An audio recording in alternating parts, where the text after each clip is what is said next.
A very warm welcome to you all that have tuned in here live at the Interlagos Circus. The circus is about to unfold here for one more time. This is the World Championship live here.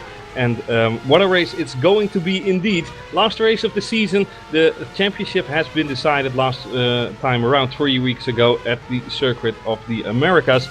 But nevertheless, the bragging rights are still at stake, and I'm sure we will see a lot of fighting alongside these drivers. One thing is completely obvious right now, and that is that these drivers are driving with soft tires and not with wet compound tires. And I don't know what the weather gods have done in Brazil, but it was literally 85% estimates of rain half an hour ago, and those have suddenly disappeared. And that's the meaning as well from Interlagos. It means in between lakes, Interlagos, and well, things can change rapidly for the better or for the worse. Personally, I would say it's for the worst that we don't have rain. These drivers wouldn't mind, I'm sure, but yeah, for the spectacle, for the show, I think it would have been really nice to go out with a banger here, and a banger in terms of thunderstorms and rain and mixed conditions. Nevertheless, can still happen, of course. We are driving with real weather predictions, and we use a weather station based in Interlagos, or at least the closest nearby in Sao Paulo. And on the hand of those readings, we will make instant adjustments with like 1 minute delay or whatever in terms of getting it wet on track. So having said that can still happen, and well, that's maybe something for later in the race. Qualifying for now is dry, and Peter Biljak is well, not shy to let us know why he is the world champion of this year. The fast bastard is doing 9.0 at the moment. Flies over start finish line to set maybe even a faster lap time here around. I would be staggered if we would see a 1.8, but if someone can do it, it's definitely Biljak. But also Jeroen Kwekel, who's looking really competitive, only 50 thousandths of a second slower than Biljak at the moment. So basically the blink of an eye. Mohamed Patel in P3 at the moment, followed by Bigazzi, Brzezinski, Boulikbassi, Partington and Mashouli. Simonsis and Disley are a little bit on the edge there in P9 and P10. Pascalis Gergis is also just a blink of an eye short of that Q2 spot. So is Martin Hoda, so is Johnny Simon. And we have, well, what is it, from P6 to P12, we have those drivers within 2/10 of each other. But it's basically that little bit of a mistake in the last corner coming out, little bit of a slide where you lose that little bit of a momentum, which causes you to not participate in Q2. However, there is still time to go on the clock. There is still 1.5 minutes. Either go out now or don't go out at all. Either Biljak did not improve his time. Nevertheless, doing a 1.90 is absolutely staggering, and 0.014 as well. So really close to that 1.8. He's gonna try it nevertheless.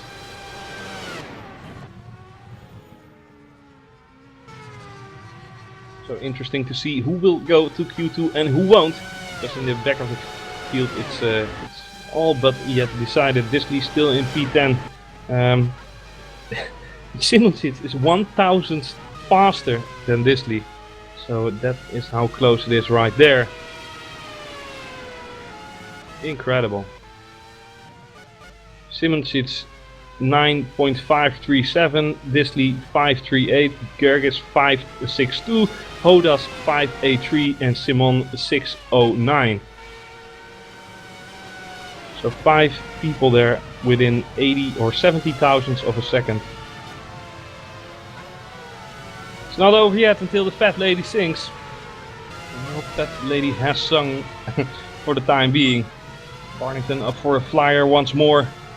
I do think he's relatively safe, but you never know what this hype can do of the last race of the season. But Pascalis Gergis has to perform now. So does Martin Hodas. So does Johnny Simon. Dion Kostadinov had pole position in Canada. He's now struggling to get into Q2. He needs 2.5 tenths. He's the first one to be done, and he did not do it. Unfortunate enough for him. Martin Hodas didn't do it as well. Now, my eyes are tuning into Pascalis Gergis.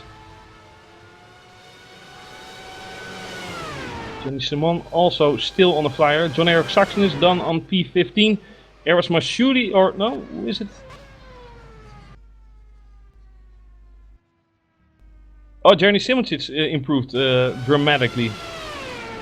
It's pushing Sam Boulik-Bassi and Mike Partington back down the order, but here is the crucial part. Can Blair Disley improve? Can Pascalis Gergis do it? Pascalis Gergis 7. Holy moly, what a lap time there, and look how happy he is with that result. I'm sure Blair Disley is not happy who's crossing the finish line right now, but he pushes Mike Partington out. Complete chaos here. Holy, holy, holy.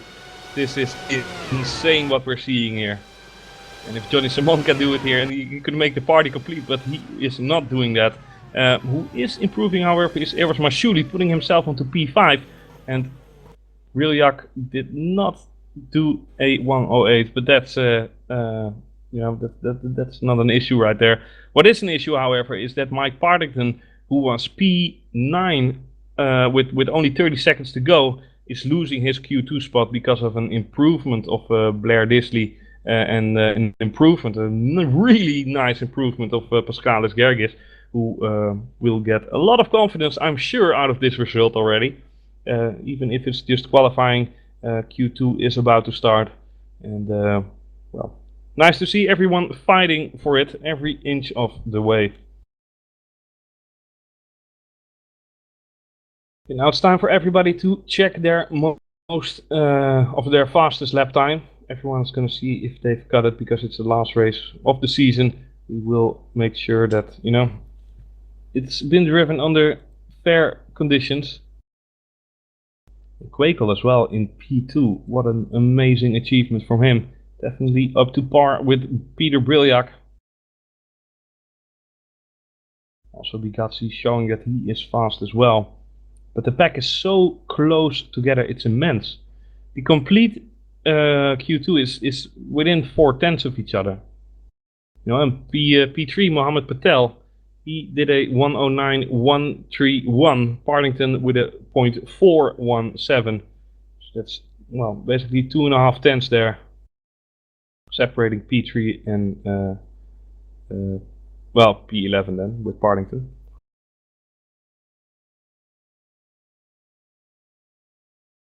And we are waiting now for Journey Simonsic, who, I don't know why, but he did leave the race. And we are waiting for him in order to get towards Q2.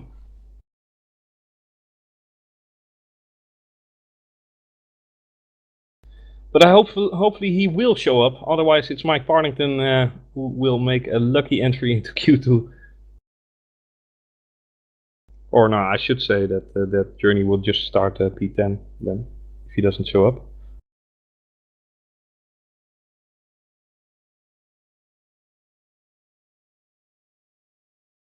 And he is back into the server, there we go. And P7 it is for him. Journey looking really competitive as well. And you have a little bit of sort of groups here in Q2. Mohammed Patel, the only guy in the 9.1. And then Bigazzi, Mashouli, Brzezinski, Simonsic are all separated with 50 thousandths of a second. Then Gergis, Boulik-Bassi and Disley are just in the next league. But if we're talking about, you know, complete divisions, talking about tenths of a second here. It's really, really close together.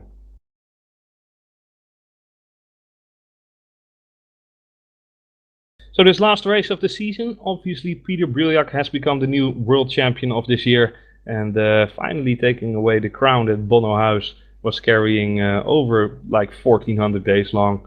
He was the champion, and he still is the FSR, you know, main world champion. He will be considered the best, but you know, time can change those things, and next year some of these guys will become even stronger. Some of them will decay a little bit in terms of pace. There are obviously a lot of questions to be asked, like what is the mod going to be like, and you know, who will have the best papers there. But it has been an amazing season, and hopefully this will be the cherry on the cake where we can end this season with a smile.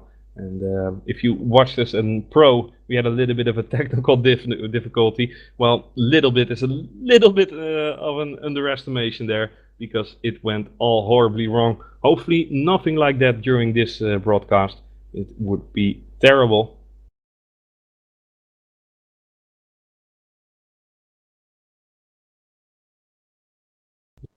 No, hopefully we can get underway any minute now.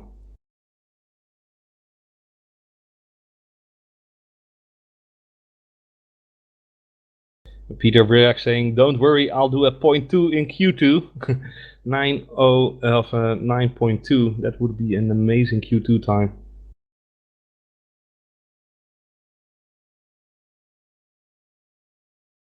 I do think that these drivers are, driving maybe with rod 2, in Q2 that is. So where you put your duct sizes on 1, you would maybe go to radiator size 2 for the race. Maybe 1 is enough as well. I have no idea, but definitely not 3. Or like we've seen in Monaco in the past, in 2013, you would have to use a radiator size like 11 or 12. It was absolutely insane. None of that in here at the moment, but I do think in terms of brakes, well, maybe 2 or 3 as well. So a little bit of decaying speed there, because you continuously drive with more drag is not surprising. But who knows? Maybe Peter drives the lap of his life and does a 108. Anything can happen with this guy, I'm sure. Well, we are underway into Q2, and what a party it's going to be. Mohammed Patel instantly goes out, and why shouldn't he be? He has 5 minutes of time in order to get the fastest lap in, and after those minutes it's done. We used to give everyone 1 lap and go on board with him, or 10 minutes even. Well, I'm mistaking myself even. So 10 minutes time here into Q2, and whoever has the fastest time will get pole position. As many laps as you can get in, it's all okay. Leaves us with a lot of action to take a look at. And obviously with these drivers driving, Alexei Kivala thinks, well, who cares, it's the last race of the year. Oh no, he wanted to go out of track, but fortunately he gets stopped. Not something we are used to seeing WC drivers not taking notice of Q2, maybe for the junior categories once in a while.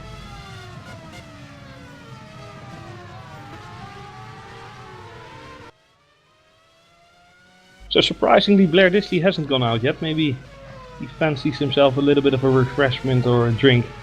Everything to do with getting into the groove and trying to be the best at the moment where it really counts. That's undoubtedly the last lap of this stint. I do think there's maybe 1/10 of difference to be gained or lost in between, the first laps and the last laps, because the rubber level is increasing. I will be anxious to find that out, just like you guys at home. Briljak found himself a nice little bit of space. Everyone is up for a flyer here. Also Blair Disley rejoined the track, but everyone has crossed start finish line and is setting their banker laps. Hopefully for these guys they can have a nice banker lap indeed, in order to get that extra little bit of confidence.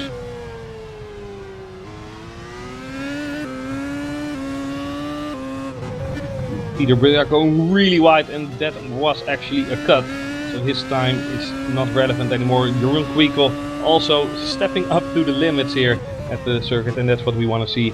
Every inch of track used can be an extra thousandth of a second, and the way these drivers are using their cars, it's just amazing. You can actually see the difference between the lower categories. I mean, in car placement, in confidence as well. It's absolutely amazing to see. Journey Simonsic into Q2, a 109.176. So he is opening quite superbly, but not so as superbly as Mohammed Patel, who does a 0.1 as well. Bigazzi 0.2, Brzezinski 0.2. And now the times are, well, rushing in. Paschalis Gergis 0.491, so basically a 0.5. And Jeroen Kwiekel with a 109.100. So that is a nice first shot at the pole position. Peter Briljak did a 109.315, but knowingly he cut that corner, and I'm sure he knows that he can go faster as well than this.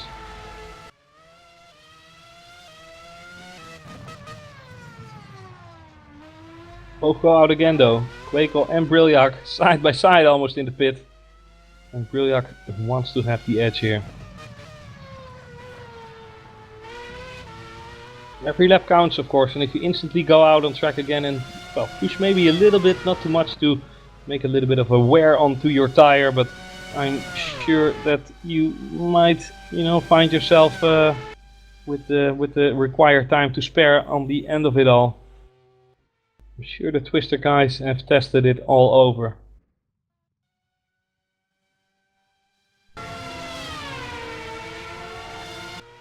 So Disney now, a little bit disappointing for him, but yeah, he was P10 in Q1, 109.7 for him.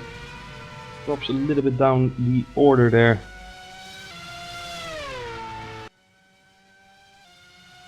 But I'm already happy that Disney is back to his former self. Obviously won races in the past. One of the most experienced drivers and old veterans in FSR. And he's a treasure to have amongst us. Hopefully he will be back next year.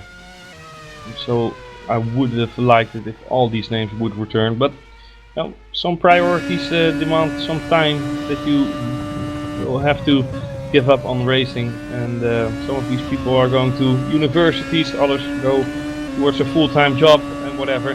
So we still have this race to enjoy this lot, and it's going to be an enjoyment, I guarantee it. Whereas I cannot guarantee the weather, you know, I can guarantee that this will be a heavy finale. So Journey Simonsis did not improve, had to abort his lap. People looking into the zone, the ghost speeds are really looking strong.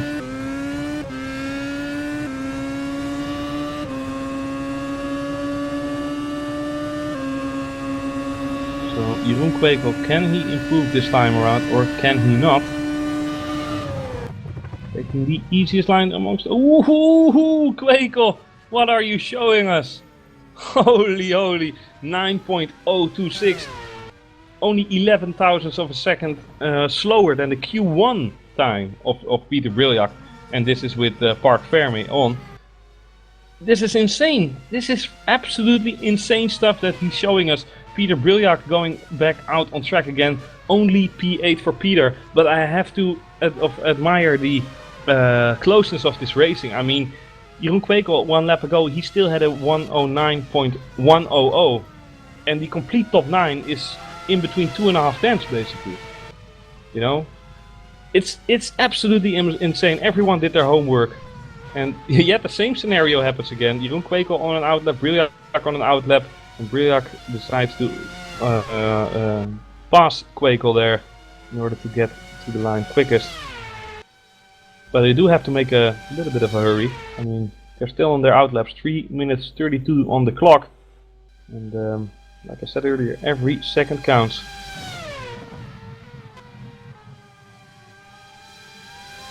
But they should be able to do at least one more flyer after this. So it's all okay.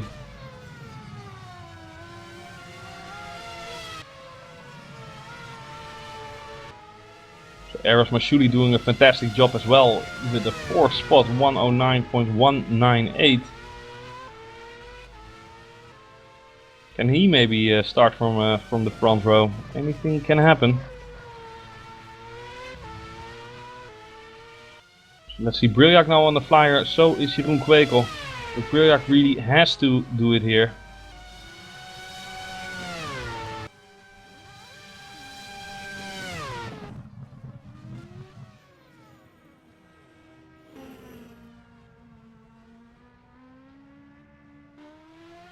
I'm just getting a message from the FSR president here, Christopher Kopp. Says that it went from light cloudy to mostly cloudy. So improvement is being made in terms of getting rain onto the track. But all we have to do is spray and maybe, well, yet again ask the Wild Nell to do a nice rain dance for us. really want to have this rain here. 2 minutes 10 to go, and Jeroen Kwekel is going to fast start finish line, but so is Peter Briljak, and I'm really surprised what he did now this time around. Wow! Wow, there we go, 108, but Jeroen Kwekel instantly dives underneath that. Oh my god, I mean, this is absolutely insane what these guys are showing, a 108 in Q2. Absolute legendary drives here, but especially from Jeroen Kwekel. This is something that Peter Briljak cannot allow. He instantly goes out on track again, having had the, you know, a Felipe Massa scenario there, being completely satisfied with what you just did in terms of achievement, and then 10 seconds later it's all gone. And in this case it's Jeroen Kwekel who does the job the best. 1 minute 20 to go, everyone is going out for yet one more flyer, or they are currently on their flyer and it will be their last. So Blair Disley's and Cuba Brzezinski's, for example. So it's really the countdown now. Can Peter Briljak steal this away from Kwekel? Well, he doesn't really steal it away if he does, because he's just such a fast guy. It's almost beyond comprehension in my opinion. Jeroen Kwekel going really wide here on the track. It's only an outlap, Jeroen. Calm down. Or he actually took the really wide line to let two cars by. Excuse me there, just tuning in. So Peter Briljak here, he goes up for another fire. But Mohammed Patel also with a 109.027. He is just 30,000 shy as well, or you know, he just needs a full 10th. He is now crossing start finish line. This is gonna be really epic. Eros Mashoudi aborts his lap. Bigazzi is done. He did not improve his time. Journey Simoncic did not improve as well. Oh no, they can still go. Sorry, 6 seconds to go. Getting a little bit hyped up here. Gotta excuse me for that.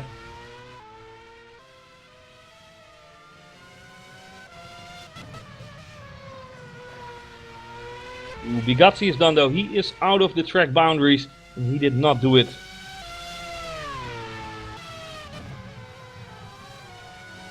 Peter Briljak showing complete determination here for pole position. Having won the championship, he still wants to end it with a high, and that's with a win obviously. And there's still a little bit of a financial ticket to that as well. Obviously you get 2.5 euros per point that you score. So those difference in points with 7 points adds up to 20 euros. Well, every little bit counts. Now the big countdown. Can Mohammed Patel do this? No, he's giving a toe to Briljak. He's giving a toe to Briljak. Epic teamwork here. Can Briljak deliver though? He... Ooh. On my timing screen it says a 1:06.8, the exact same time as Kwekel, but... Oh, this is the best ever. I mean, 1/1000th of a difference in terms of pole position. This is absolutely amazing stuff that we're seeing here from our young drivers here that are well beyond, well going on their way to becoming legends here. I mean, 0.968 compared to a 0.969. How close do you want it to get? I mean, this is sim racing at its best. It's epic. It's really, really epic.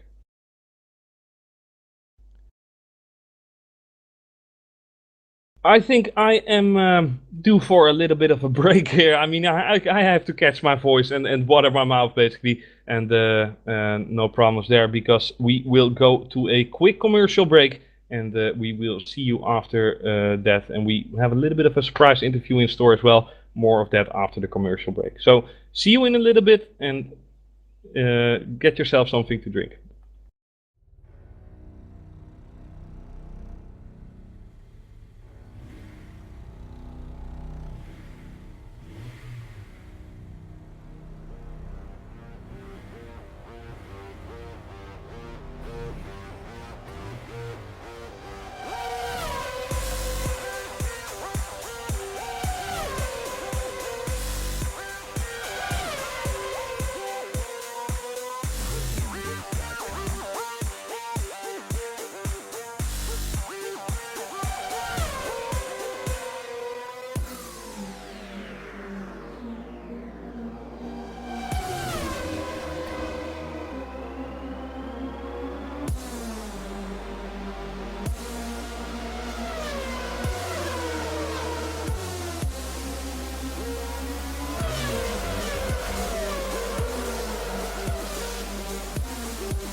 And welcome back. Hopefully you enjoyed that Thrustmaster commercial right there.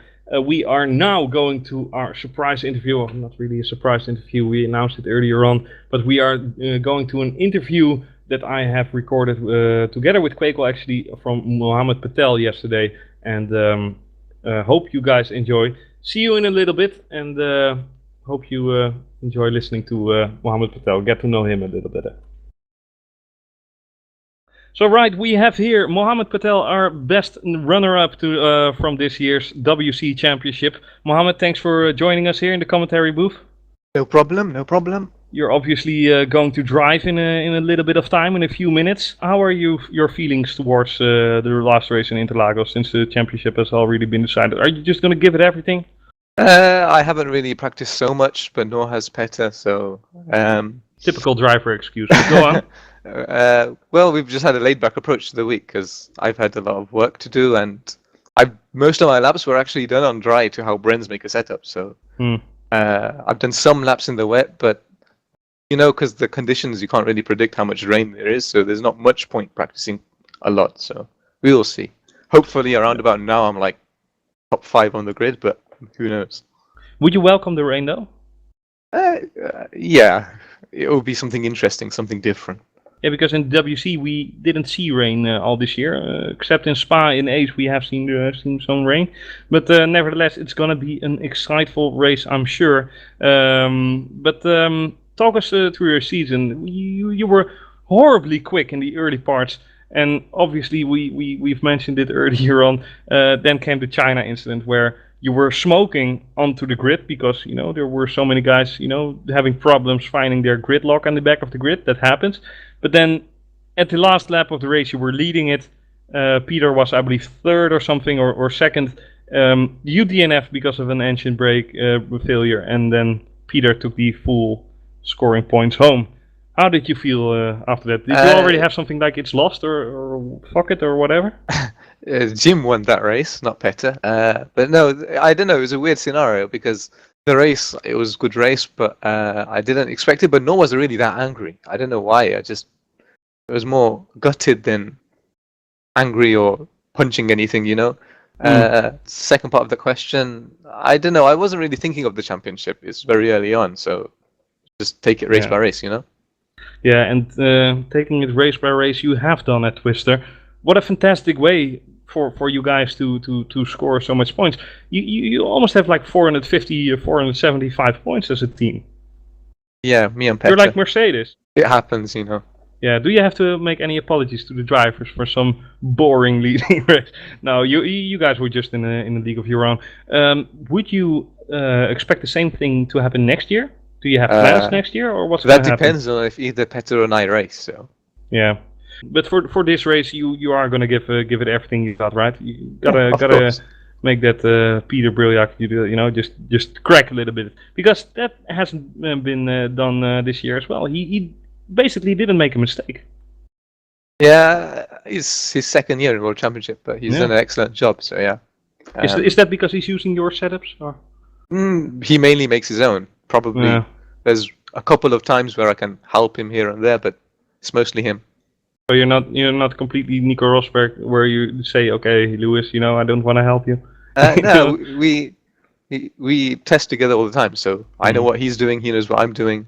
I know what his strategy is, he knows what mine is, so Would it be possible for you guys to have competed this competitively for the championship if you didn't practice at all? What is practicing in FSR? It's key, right? Or it's important, but like Petter said the other week, there's no in rFactor 2, at least for us. I don't think there's a point driving a lot. Like the first 6-7 races, we had practically the same setup because we had a really good base. So it's just. You do one stint with a certain fuel, and after that, you're kind of ready. So it's not as demanding as it was in rFactor 1, let's say. I have to say, though, I mentioned it quite a lot, actually, during the broadcasts in WC, where you would go out on track, like always being the last guy to go out, crossing the finish line with 10 seconds to spare, right? It's always Patel there, and you're always going on rails. I hardly see any oversteer at your car during qualifying. You're just on rails, while other guys are struggling in between corners, a little bit of a twitchiness there. You're like the Jensen Button in smoothness. I don't know. From a driver's perspective, it's not like I'm on rails because I remember watching the broadcast, and when you're saying that, it's like in cockpit is not exactly true. Yeah, but so... I'm the Jong. I can say that. So. So I don't know. I remember at China, it's for example in qualifying. I think at China we had like 5 people in 500s, and I knew I messed up sector 1 or something, and then the last sector it was just I tried to just throw the car in, knowing if I fail I'm going to be 7th, and that doesn't really matter. But we're all pretty close in the Twister group. But that's what we want to see. Driving on to the limit, obviously. Where do you predict yourself on the end of this race in Interlagos? Do you consider yourself a candidate for the win? If I'm lucky, I could win, and I could also be in the wall on lap 1. So who knows? You know. Have you seen the start and ace today or yesterday? I saw it. Yes, on board with Ren. Seemed quite hectic. Most likely, it's going to be raining right now. So you know. I hope so. I hope you're right. I hope you're right. But definitely a rainy race in Brazil at the last race of the year. That would be fantastic. I think we have to wrap it up because we're already crossing the 10-minute line soon. Thank you very much for driving in FSR. Hopefully we would see you next year as well. But for now, it has been a fantastic season for Twister and for us as spectators as well, and definitely for us broadcasters. And well, hope to see you back onto the podium in 2 hours' time.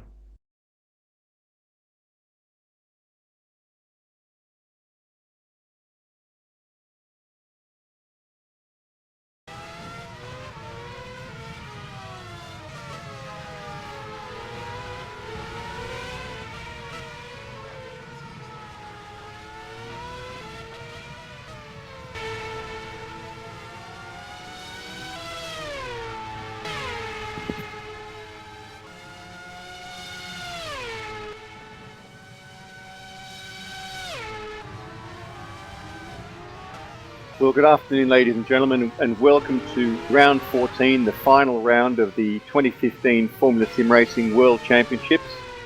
You're in for an exciting race this afternoon. It's 71 laps around the famous Interlagos circuit in Sao Paulo, Brazil.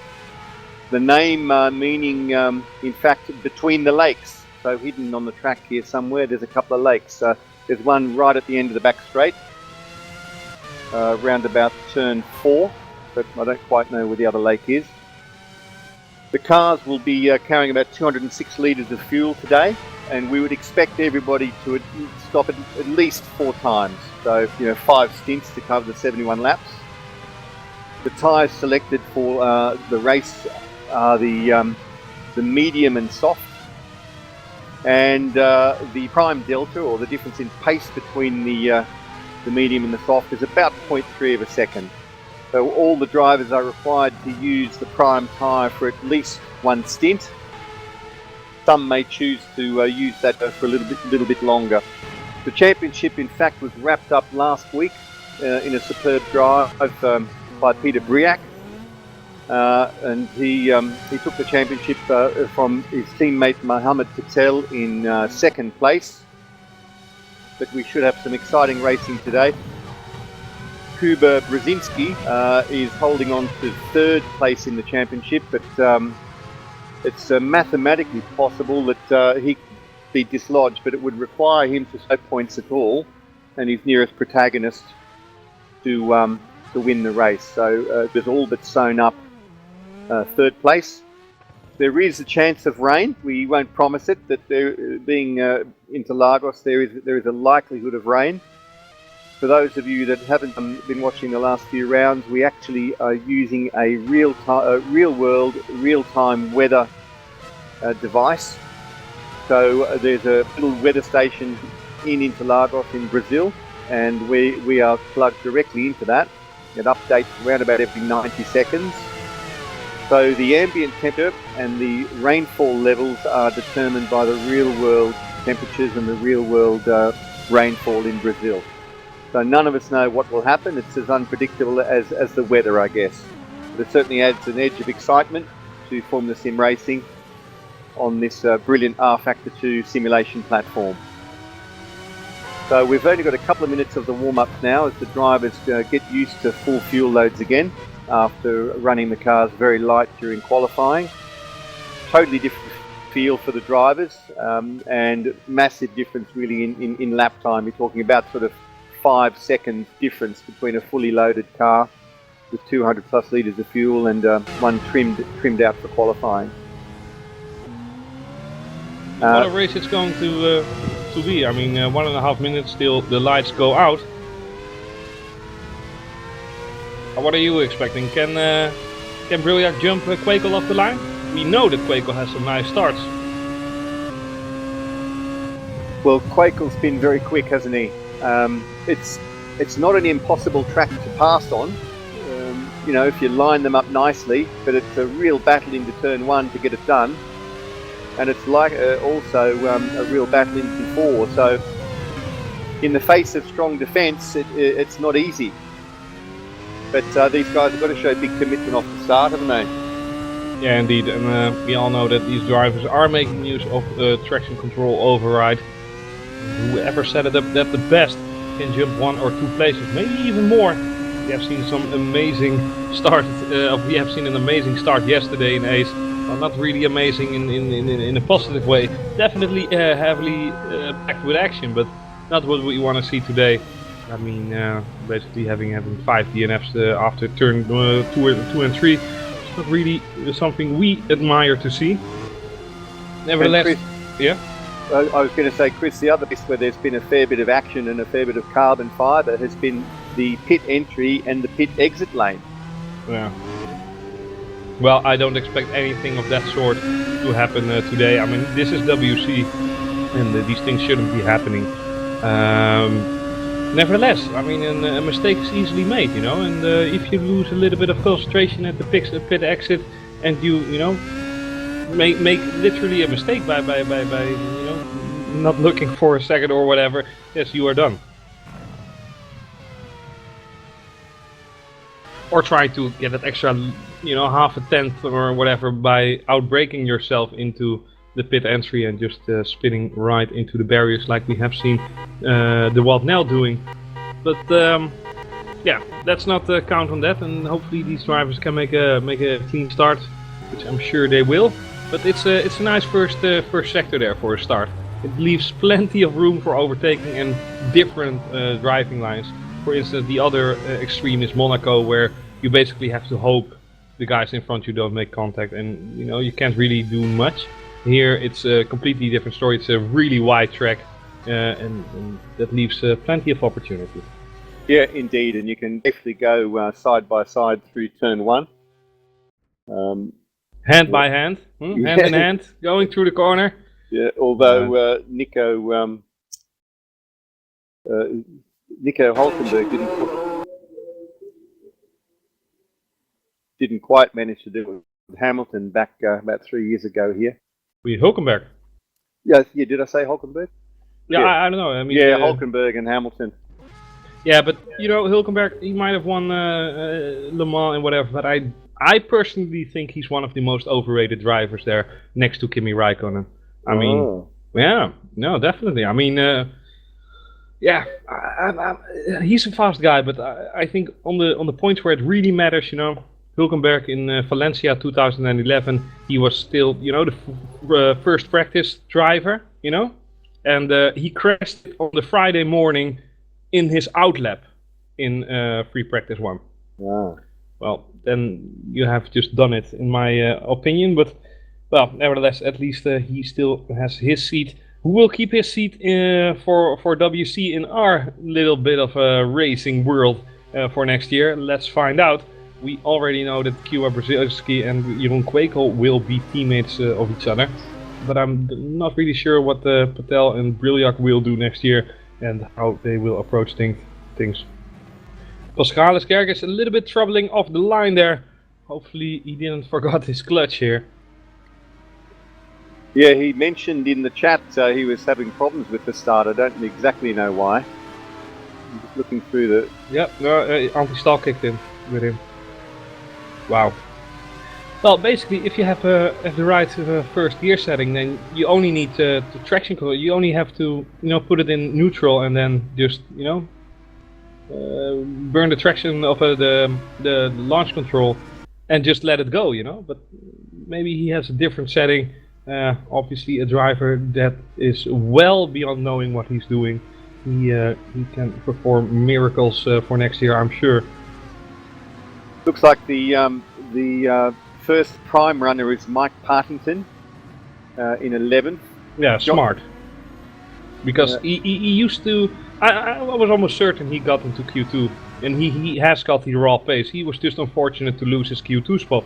But then again, he has the best papers from outside of the Q2 by starting on the medium compound tires. He just has to hope that everyone is holding each other up in the front, and maybe jump them onto that. And after that, he can have the advantage of soft tires. But yeah, you know, hopefully the clouds come in, because 1 hour ago, at the end of Ace, or at the end of Pro, we still had 85% chance of rain. That has shrunk down dramatically to about 25. But you know, there are still clouds forming, and anything can happen.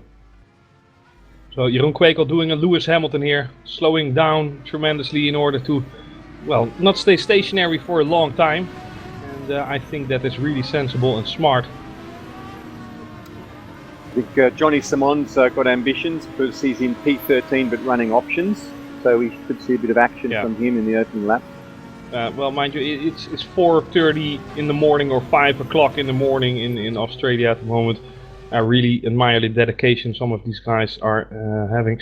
And look at the position Mike Partington is putting himself in. It's really yet okay on the grid, but everyone is locked in safely. The lights are going on one more time, and then they are off, and we're racing. Peter Briljak makes a reasonable start, but not as good as Kwekel, who instantly cuts across. Mohammed Patel on the outside of Briljak here, tries to take his teammate, but not taking any prisoners there. He cannot do it. Oh, and I hear flying cars. John-Eric Saxon. Oh my god. He literally went flying indeed. And that was a bug. That was a bug right there. He literally got inside of the car of Dian Kostadinov. But that has to do with the high ping of him. It was mentioned as well by Leitner. Well, really unfortunate for them that there's not going to be a restart. But yeah, that's racing as well. Maybe they should have taken more precautions. In the meantime though, Journey Simicic made a place up. He took 3rd place from Mohammed Patel, who finds himself now in P4 already. I don't know why. A drive-through maybe. I'm just watching him in pit lane now. Yeah, he has a drive-through. Well, that's his drive-through served, it seems. Unfortunate for him. But back to the leaders of this race. They are instantly creating a gap amongst themselves and Journey Simicic in P3. But Kwekel is not bowing here for the champion Peter Briljak. And if he can win this race here, it's all is, you know, just predictions here. But if he can do it, he can give a mental blow to Peter Briljak. You know, like I can already beat you. I have beaten you earlier this year, but I can win 2 Grand Prix in this year. Would be an amazing situation for Kwekel here.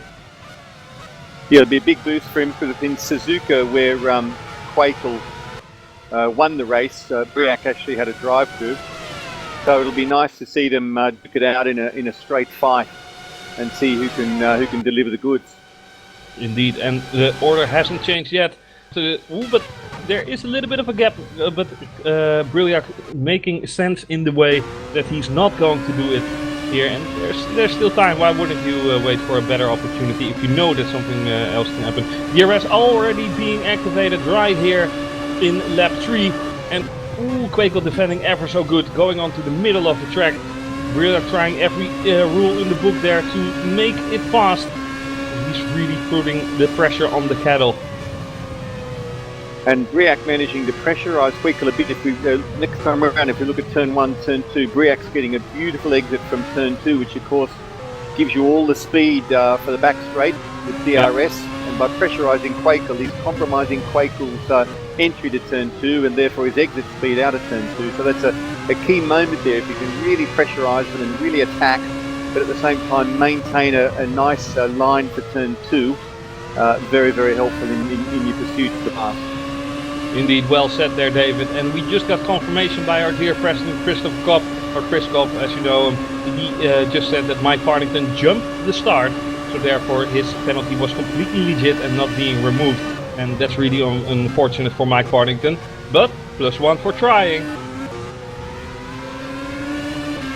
Peter Briljak now into the DRS zone once again, and why wouldn't he be? He is under 4/10 behind Jeroen Kwekel here, and he can just make a little bit of make up a little bit of ground here, but an overtaking maneuver is not in the books yet. He has to be a little bit closer than that, and obviously the respect amongst these drivers is huge. Otherwise Peter Briljak would just dive in towards a gap, knowing that you would, go out of the way. But Jeroen Kwekel is not a guy that's gonna get emotionally buried like that. I mean, do it once with Briljak and he will know every time that he jumps into a gap, he will go out of the way. Very aggressive driving, but always fair. 99 out of 100 times he's always fair. Input more power into the steering, just because, oh, that's a little bit close, not going to do it there as well. But what I wanted to say is that the dirty air forces him to, if he wants to keep up with Jeroen Kwekel, he has to extend a little bit more in corners in terms of steering and whatsoever. It might be even better to just be stationary behind someone, with 1 second, maybe 1.5 seconds, so you don't have to burn the tires. Because after 10 laps, you will notice the difference between driving behind someone with dirty air and driving in clean air. Sorry, I got a little bit of a hiccup there. Yeah, no, absolutely. And unless he can manage to put so much pressure on that he might force a slight error, which is pretty unlikely with Jerome, indeed, he really needs to look after his tyres, because the decisive moment will come at the end of the stint, around the pit stop window, and that's when he's really got to turn on the pace to either cement an undercut or defend against an undercut. Definitely, and whilst Peter Briljak is going offensive yet again, he cannot go past this young Dutch guy. But, coming back to what you just said, I disagree. I mean, Jeroen Kwekel has been a guy that has made some mistakes this season, and Peter Briljak now really outbraking himself, almost going onto the grass. But Jeroen has made some mistakes. But I'm sure those mistakes were for the better in the end. That he learns, and it still is made in season of races in WC this year, and he's doing a fantastic job winning a race in Suzuka, like you mentioned earlier, David. And now he's doing a fantastic job by out-qualifying Peter Briljak with 1/1000th of a second and showing him the way around on Interlagos. I'm sure Peter doesn't like it, but at the moment, you cannot say that Jeroen isn't quicker. He's the fastest guy in this race. He's leading this race, and it's all to do with the pure ferocious speed of this young Dutch guy.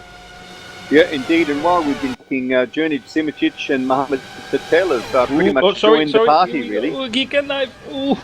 I just saw Peter Briljak sliding towards Jeroen Kwekel there, and I thought, will he do it here on the inside? Because you can take two different lines, You can dive bomb in the end and break 10 meters later, and then hope that the other guy is not undercutting you. But if he actually doesn't, then, you have a position right there. That's why you always have to defend the inside on turn 1 here on Interlagos. You always have to defend the inside. As soon as someone is alongside you, he can just outbrake you and push you out of the track like Schumacher could do back in the day. Just, make his car as big as possible, and then you have the racing line, Yeah, and racing should be hard like that. If you're in front, you are entitled to take the racing line. And not do dramatic things or whatever, but the guy behind you has to respect the racing line at all occasions. And in that, in that perspective, I do think that racing has become a little bit soft in real life. That is, less things are allowed. It's just you get a drive through for touching one atom with each other. Well, we've got a bit of smoke there. Yeah, Bonifaci and Brzezinski here. A little bit of a position dance here, teammates of each other, but not after this year. Johnny Simon is into the pit after 6 laps, so the first regular pit stop there. His soft tires have worn out tremendously fast, but at least he will be the guy on fresher soft tires right now. But yeah, 7 laps out of 71, and then you pit. That, you know, what are we going to see from Johnny here? A 10 stop? Yeah, he's going to be getting frequent flyer points from his pit crew at this rate. I mean, most of the guys will run, I would say, to lap 10, even on full fuel. Yeah, and if Pirelli gives you air miles, then, you know, definitely. There you go. It's about, there you go, indeed. Off you go. It's about 17.5 seconds for a pit stop, including pit lane and servicing of the vehicle. Yeah. So not an incredibly lengthy period of time, but it's a short lap. So it's, you know, when you do stop and all those cars go flying by, it feels like a long time.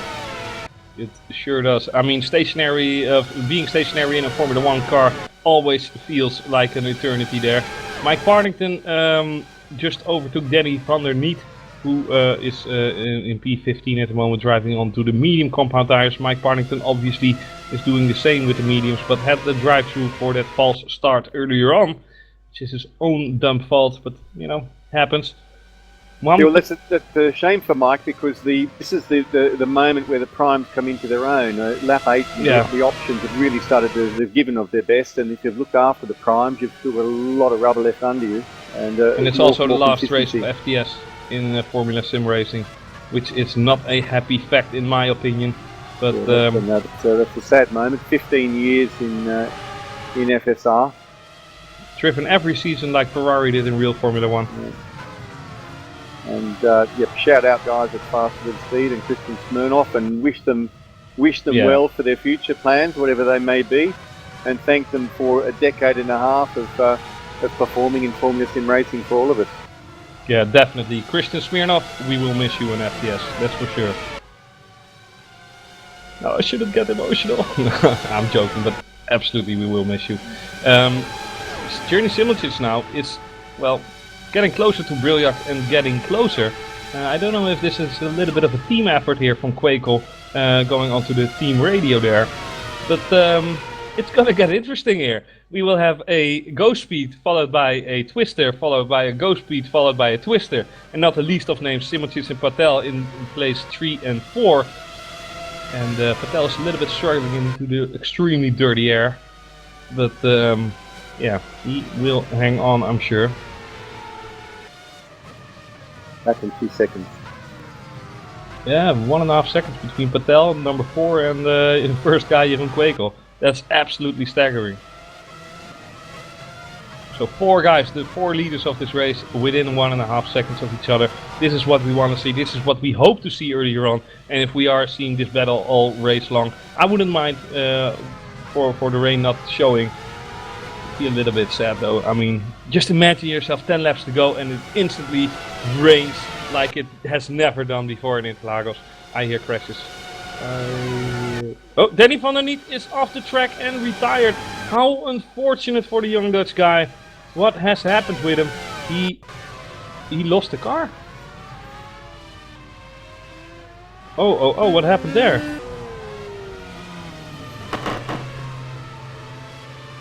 I think there's something wrong with his wheel or steering or something like that. Because that is not a mistake we are used to seeing from him. Really unfortunate. Danny van der Niet becomes our 3rd retirement. But quickly back to the action. Seems like Kuba Brzezinski is even trying to follow Patel. Which is not an impossibility since Patel is being held up quite dramatically. I'm not saying held up by Simocic, but you know, they're just into their pace. They're accepting their pace. Maybe someone is making a mistake within 10 or 20 laps from now. You know, Peter Brilliac has shown it in Monza as well.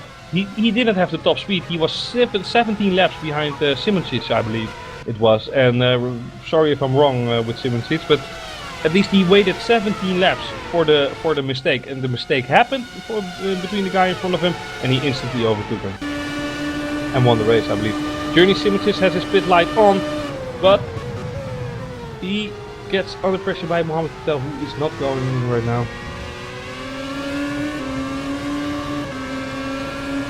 So Peter Brilliac trying once more with DRS, but he will not go faster, or at least fast enough to get this position away from Quakel. And even if he is, then there is still the defense of Quakel that is almost rock solid. Yeah, Peter really needs to go for the undercut now. This would be a lovely moment to go for the undercut and put on some primes. Get himself in. Yeah. Ooh, Brilliant spins. Ooh, almost spins. Big drift there. That for was a Peter big drift. Brilliant. It keeps it together.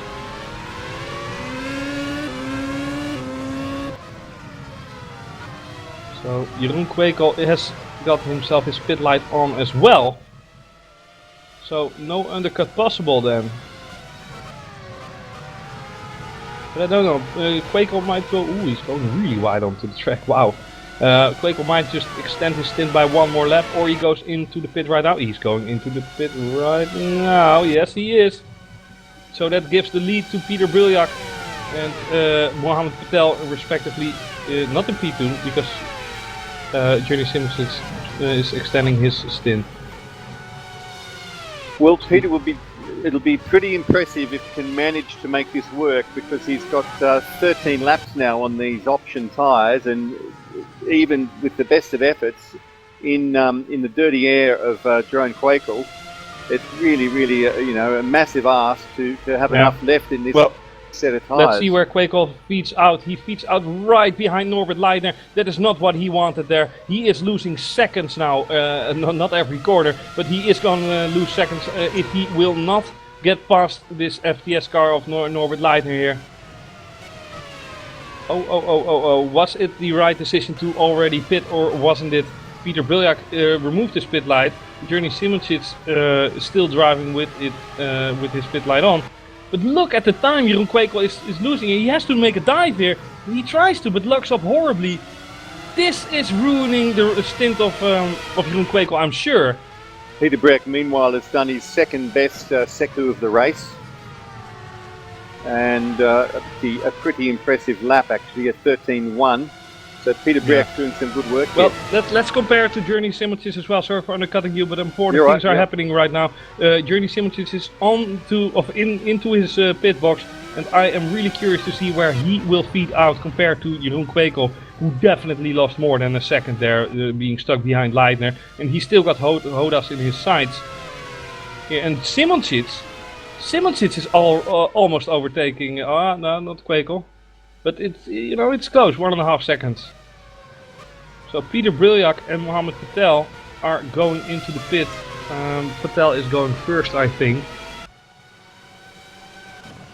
I think as it stands, Kwekel's got him, because he's 15.6 seconds down, and it's 17.5 seconds in my books to get a pit stop done. Yeah, Kwekel on the outside of Hodas here. Spectacular stuff. This is what new tires do. Hodas, that's a little bit cheeky there from you, defending way more. Jeroen was basically alongside, and again Hodas is making life really hard for himself and for Kwekel.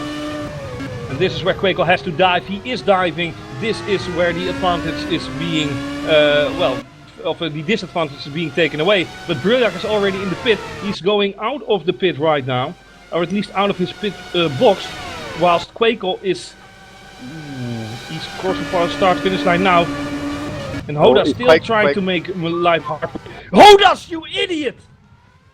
Hodas is doing something so stupid. I have no idea how you can think of that. That is an absolutely horrible mistake from Martin Hodas.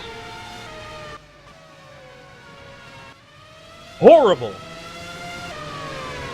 This might seem a little bit one-sided, but Hodas knew Kwekel was on fresh rubber. He made the dive, and he instantly, assumes that they make way. It's insane.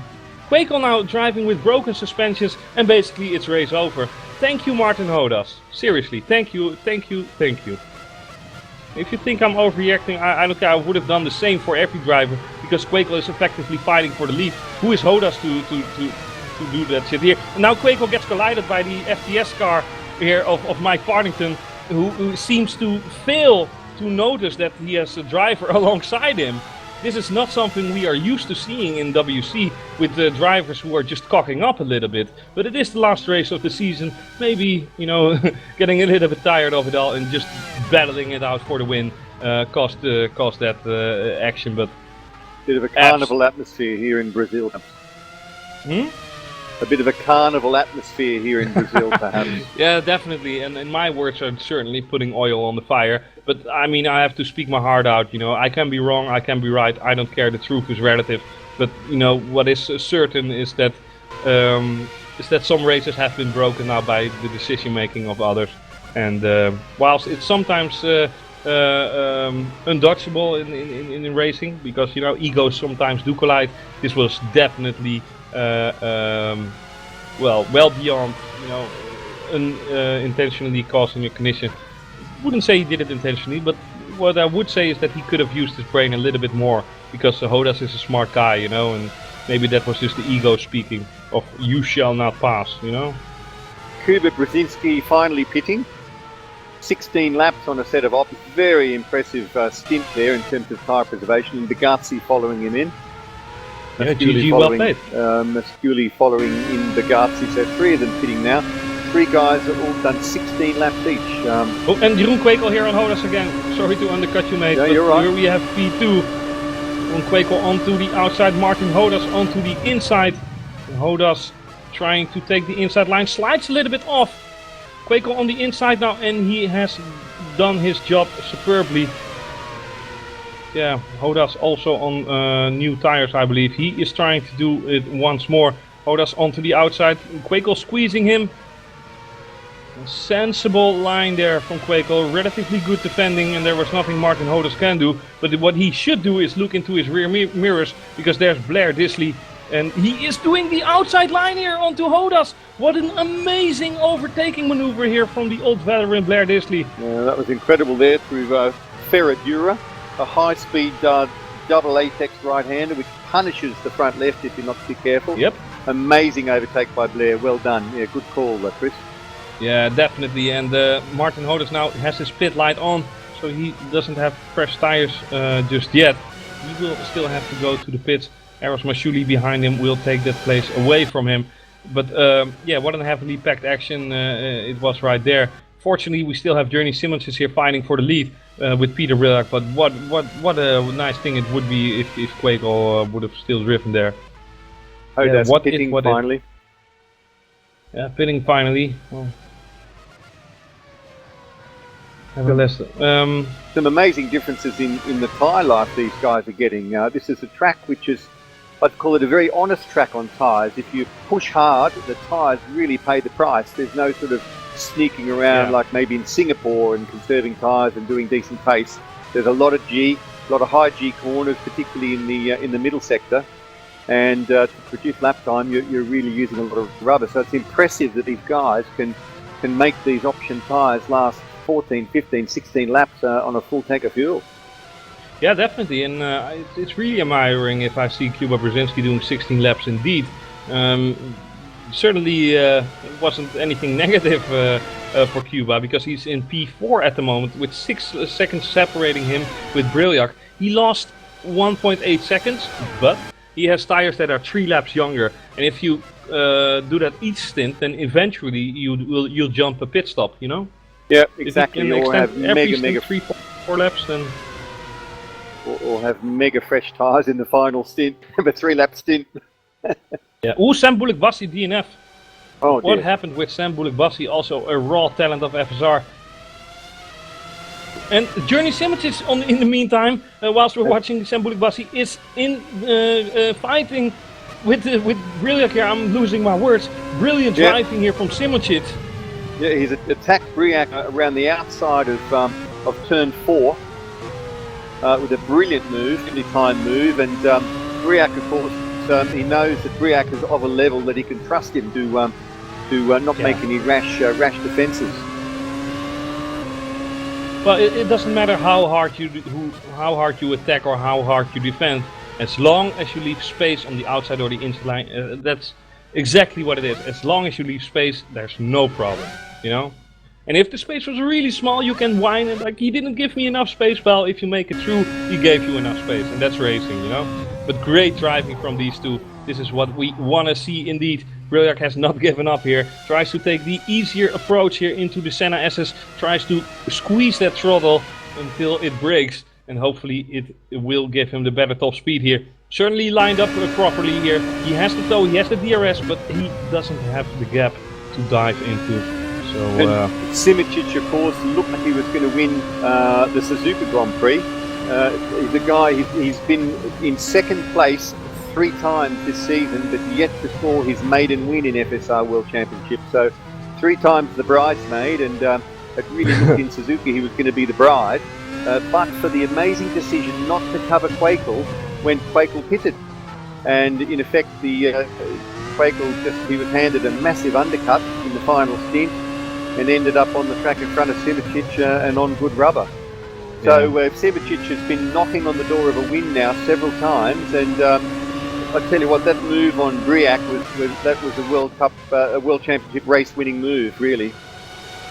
Yeah, definitely. And in the meantime, Mohamed Patel is just observing and waiting for his chance. With lap 20 being done, we're now in lap 21 of this very exciting race. A little bit emotional from time to time. Really unfortunate that we have lost Quakel for the battle of the lead. But you know, anything can still happen. Well, we've got 51 laps to go, and he's only 10 seconds off the leader. That's not going to happen, I think. But maybe, because Quakel has got himself a damaged car. So I wouldn't bet my money on that, but you know, let him surprise me. I'm definitely saying he should, but then again, other drivers can do it as well. Cuba Brzezinski, like I said a few laps earlier, 3 laps ago, he was 5 seconds away from this lot, from the leaders that is, and he is now 4.7. So 1/10 a lap he's gaining, you know, with a little bit fresher tires, 3 laps younger. Yep. Well, go do it, Cuba. And I bet he's managing make Poland proud. Now I'm looking at the top 6 here, Chris, and there's only one guy out of that top 6 who has not won a World Championship race this season. And that's the guy that's leading. Briac, Patel, Brzezinski, Bugazzi and Quakel have all been victorious this season. But Simoncic is showing them the way here in Interlagos.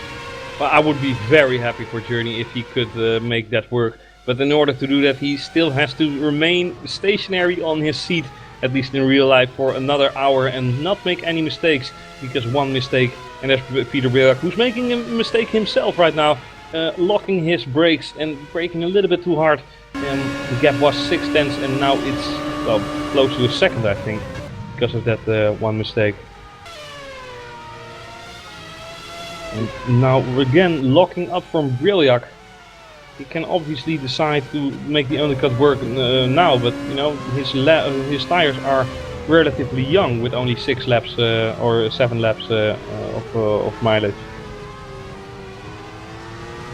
Yeah, just getting the timing right isn't no sense in doing it so early that you're in a bit of trouble later on needing an extra pit stop. That's of no use to anyone. It's making those calls at the margins of a workable envelope, really, for the tyre life.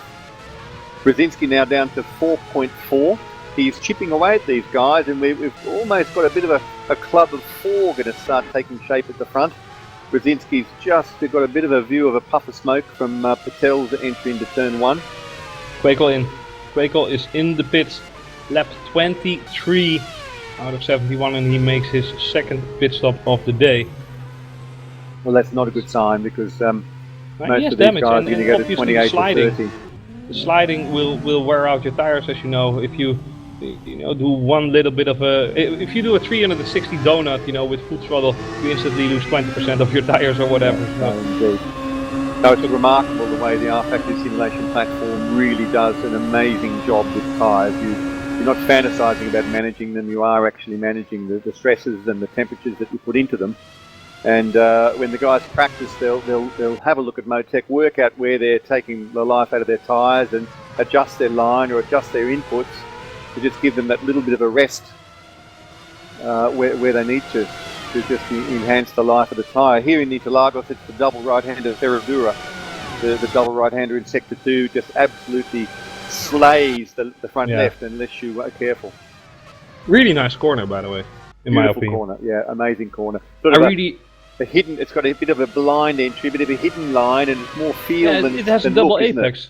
It has a double apex, like a little bit like the third one in Suzuka. You cannot take the inside line, because if you take the inside, you will have the worst exit in light years, you know. Exactly. It's a corner where Simoncic is just approaching it now, but it's just a corner where you need a bit of patience on the turn in, get it turned in, but you watch him now is really going for the second apex, not the first one, and it's a beautiful and he does run it perfectly. There. And get it a bit straight for the braking zone. into turn 8, which I won't try to pronounce. In the meantime, Cuba Brzezinski 4.3 seconds. Go Cuba, go Poland. He's like Rust, isn't he? He just doesn't stop. He just keeps attacking. Yeah, Cuba Brzezinski, really great talent. Really happy to be commentating on drivers like that. He is so energized and so fast. You will see more of him next year. But now it's still Peter Briljak driving in second position with the DRS almost touching the rev limiter even, and he has all the trouble into gaining the speed of the ghost speed, which is obviously ghostly. But yeah, he will have to find a way fast, because if your rev limiter doesn't allow it, then you can push whatever you want, but you won't go any faster. No, maybe if Mohammed Patel bumped Robson. On the straight, there you go, Peter. Ooh, wide line from Simicic, a little bit sideways even. He has got himself his pit light on now, with Briljak not reacting to that, but he cannot know obviously. Well, he can, but ooh, and again a big mistake from Journey Simicic. It happens on a part of the track where there is no place to overtake if you make a little mistake, and Journey Simicic demonstrating that. Will he go to the pit right now? I think he will. I got 10 on him. What do you have? I don't think he will. You win. Okay. You win. Simicic pitting. Yeah, Simicic is into the pit, and that allows Cuba Brzezinski to take up another spot. He is now 3.4 seconds off the leaders of this race, with the same compound tires as they do effectively. And I would say about 6 laps shy of his next pit stop as well. So he's really getting into a totally different pit stop cycle to these guys. Really, we're looking at Kuba will be dropping a stop compared to, say, the likes of Simicic. And look at the way Quakel dropped down. He is about 7 seconds behind Simicic. Simicic on the primes, by the way. Yep.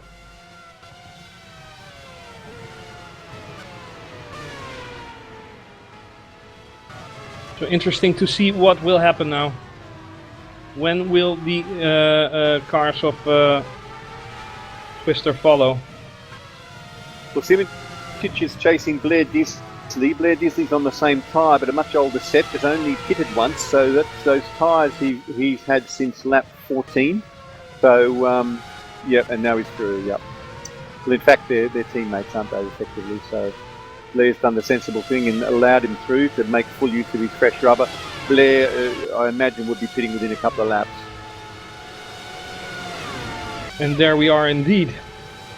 So well, now it's really, the ball is at Peter's part, and not Peter's part. What the hell? That choice of words.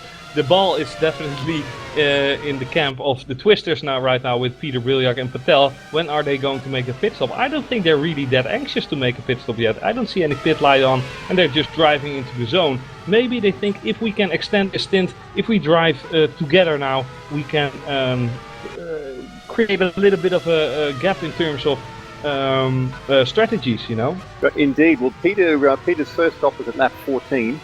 We're now on lap 27, so mathematically you'd think next time around, but as you and I have discussed many times, the car's getting lighter, the rubber is getting, the road's getting more rubbered in, so less heat in the tyres, less weight in the car, so each stint really has got an extra lap or two in it with the same tyre life.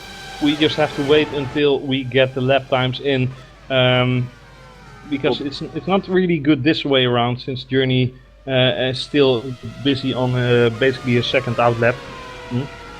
Well, Peter's just on a 1:12.8, which is about 0.65 off his quickest lap, but still a very good lap. Journey 12.0. Okay, there you go. So that means that he took out 8 tenths during this lap. So at the moment he's only 15.4 behind. So in effect, Journey is ahead really, net of the pit stop, unless Peter is going to make enough inroads into these tyres to really drop a stop later on. Yeah, and that's exactly my point. I mean, and that's the point of the twisters most likely. They are the ones that make the decisions. But they think that if we do 3 or 4 more laps, we have fresher tires at the end of next stint. If we do that again, then we have 7 or 8 laps younger tires at the end of the race. And that's thinking ahead of the situation. And that's the thing where Twister really shines. This decision can, give them seconds in the end. If they cock it up, then of course it's gonna lose them seconds. But I don't see Peter Briljak or Patel making mistakes any day soon now. No, I mean, small mistakes, sure. A real racing driver, a real racing driver can never be completely satisfied with his lap. I mean, it's not like, okay, I will never go faster like that ever again. No. So Cuba Brzezinski now, Bugatti are battling it. Oh no, I'm horribly mistaken. Yeah, no, Kuba's about 5 seconds up the road from Bugatti. Yeah, it's Masciuli and Simocic. Simocic is alongside Masciuli. Masciuli realizes that Simocic is on way fresher rubber. Doesn't spend time, trying to battle. But maybe I said that a little bit too soon because Masciuli is undercutting here. But the outside of the inside becomes the outside now. They leave each other barely enough space, but enough in the end. And Simocic makes the pass. But at first, because Eros didn't defend, I thought, he's not going to. He's just like, okay, you move along. He sort of did his own thing there. Sorry to cut you again. Hodas in Disley going to that fast right-hander. Hodas taking the sensible line this time around and gets dived by Paschalis Gergis here. Brilliant opportunistic driving here from Gergis. On the outside gets a little bit of a hit. But, I can't blame Hodas for that, to be honest. Instantly, Paschalis dives underneath. Oh, that was incredible. Yep, that was lovely, lovely. And Hodas gives him the space here that is required. If Hodas would have steered in right there, then we would have had a crash. But, a little bit hard to defend a dive bomb like that. So, good driving from Paschalis here. Yeah, if you can get your car placed there at turn 10, it's pretty hard to fight you off. But not an easy place to get side by side, really. It's very tight. No, true, but Paschalis was a little bit too far to the inside. He didn't leave that much room to Hodas, if I'm honest. But well, at least they made it through together. So effectively, it's enough room. Mike Partington back into the pit in P12. I really hope he can score at least a top 10 position. I mean, faster than speed. They have made 1 win in their existence. Turkey 2007 with none other than Patrick de Witt. Oh, and we have Mike Partington. What the? Oh no, damage. Damage? I mean, that's race over. I just said it. Like, I hope he gets a point and then he crashes. And like you said, in the exit of the pit. Briak pitting.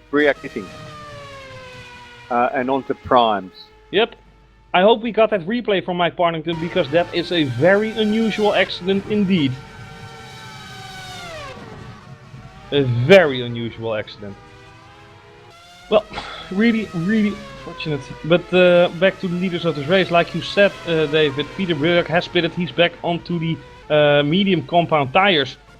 And actually inside of Quagle right now, but Quagle's on 8 lap all tires. But he's about 4 seconds down on Simicic.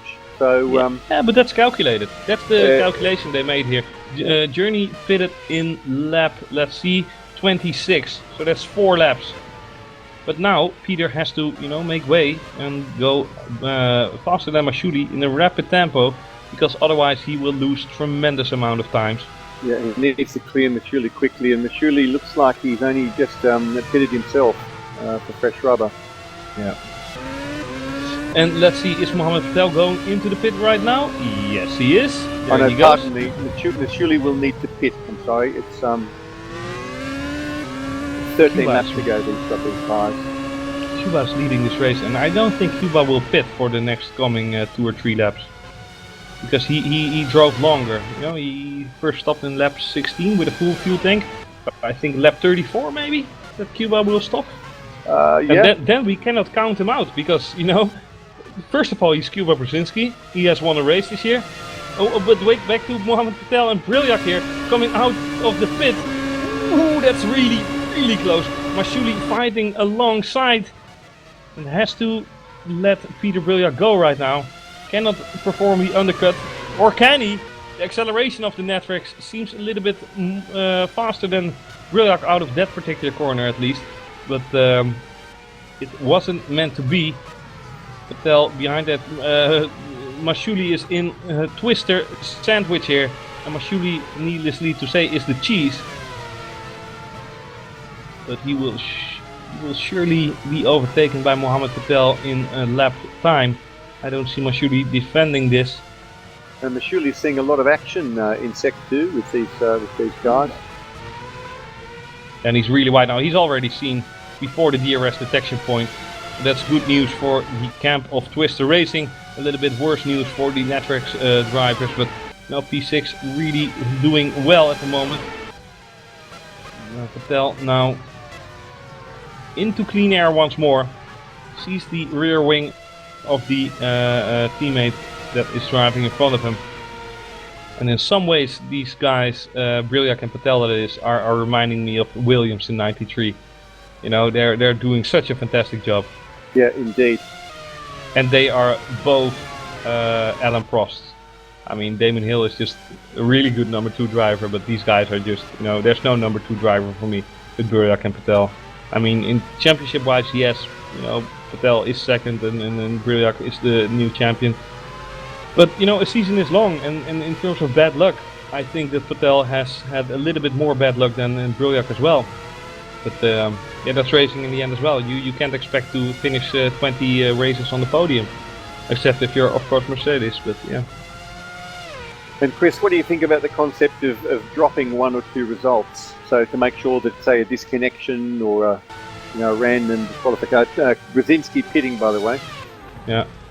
What do I think of that? Well, I understand the thoughts behind that, but I think it's a horrible idea. I'm completely rubbish. So you're going to sit on the fence on this one? Yeah, sure. Because if you imagine if you are finishing all the races, you know, you will have to, you know, get rid of your 2 best results, or your 2 worst results. But in comparison, then, you know, nah, I don't think that's a good idea. Yeah. The way I look at it is that, say in a 14 race season, you're going to keep your 12 best. And your 12 best are going to be compared to somebody else's 12 best. So if you have a disconnection or lag or some random event that occurs, it doesn't affect the outcome of the championship. Yeah, but if that's the way I look at it. But if you don't have lag and if you finish all the races, then you're being compromised, and that's the thing.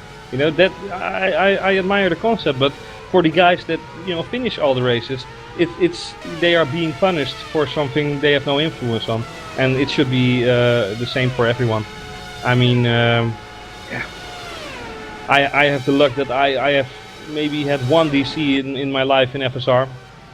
You know, the rest was just causing a collision or whatever. No, joking. But yeah. And like our president Chris Kopp is saying now, lag is part of the technical aspect instead of cars breaking down, for example. And that's the thing as well. I mean, we could have also, as FSR, we could have also put up a damage mod, you know, where suspensions would break if you harass it too much or whatever. And we're not doing that as well. And you know, that's the technical bit of racing here. If you drive with enough reds, if you drive with enough brake ducts, then, you know, you will never have a brake failure. You will never have an engine failure. And that's the certainty we have as drivers. But the uncertainty lies then in the technical aspect, and that's the internet.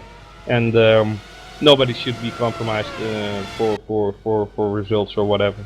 Now, speaking of technical aspects, Jernich pitted last time lap 26. So that says to me that he's going to need to pit, well, say about lap 40, if I was to take a punt. Whereas Brzezinski's only just left the pits. So Brzezinski, his pit stop was lap 34, plays lap 26. So Brzezinski is going to, relative to Simoncic, Brzezinski is going to drop a stop. I could see Brzezinski only stop 1 more time. Yeah. With, lap 34, 44. Yeah, I think a pit stop around about lap 52. And Kuba could bring it home. I don't think he's. Yeah. I don't think he's used. No, but I completely share your vision. I mean, he slowly but steadily in 35 laps time, he forced himself to close that 4-second gap. You know, He still is 7 seconds behind Journey Simitis, but it's a different strategy. And now that the strategies are playing out, he is still a contender for the win, in my opinion. Brzezinski is. A good point there, David. He is. But what about Jeroen Kwekel? He is 4 seconds behind Brzezinski and with a damaged car. I mean, it would be a wonder, to be honest. Yes, well, he's holding steady at about plus 10 seconds from the lead, which is a pretty strong effort, but he's not going to figure in the podium. Yep.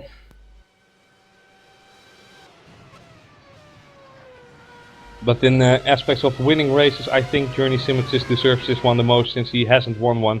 But you know, that doesn't give you any right. That's a revelation of a lunatic. But nevertheless, I mean, personally, I would really love to see Journey winning this, because he was so close indeed when Jeroen won. Yeah, no, indeed. He's had some brilliant drives. He had a fantastic drive in Canada. I think that ended up being P2 as well. Suzuka, he was absolutely fantastic. I think it was really just an engineering strategy call that cost him that one. But I guess it was, a bittersweet thing, because at least it was his teammate Jeroen that took the win. Yeah. But yeah, I don't think we'd be alone in really wishing that Simoncic manages to bag one before the end of the season. Yeah, because he's more than Nick Heidfeld, you know, in my opinion. I think that will be our 8th winner. Our 8th different race winner, which is absolutely fantastic.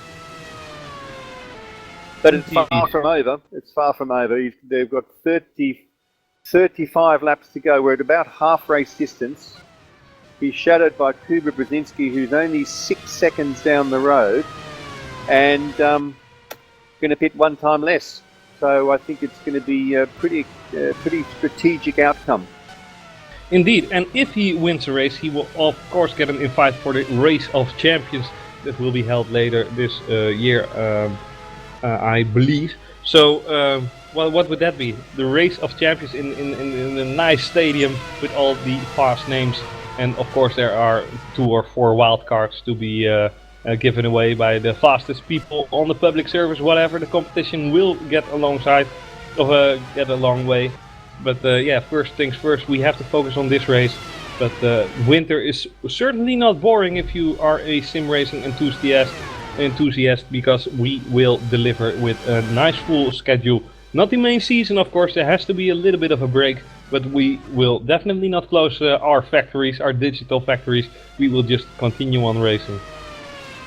A couple of endurance events coming up. I'm involved in a 24-hour of the Nordschleife next month. Oh, rip. And the 12 hours of Bathurst in January. Ah. Alright then. Well, seeing the times, or watching at the time sheet table here, with Journey Simitis having a 3-second lead 3 laps ago, it's now just 2.2 seconds.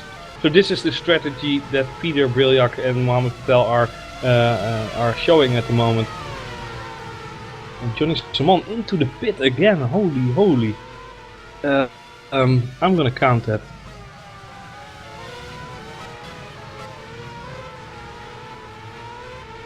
It's just his 3rd pit stop now.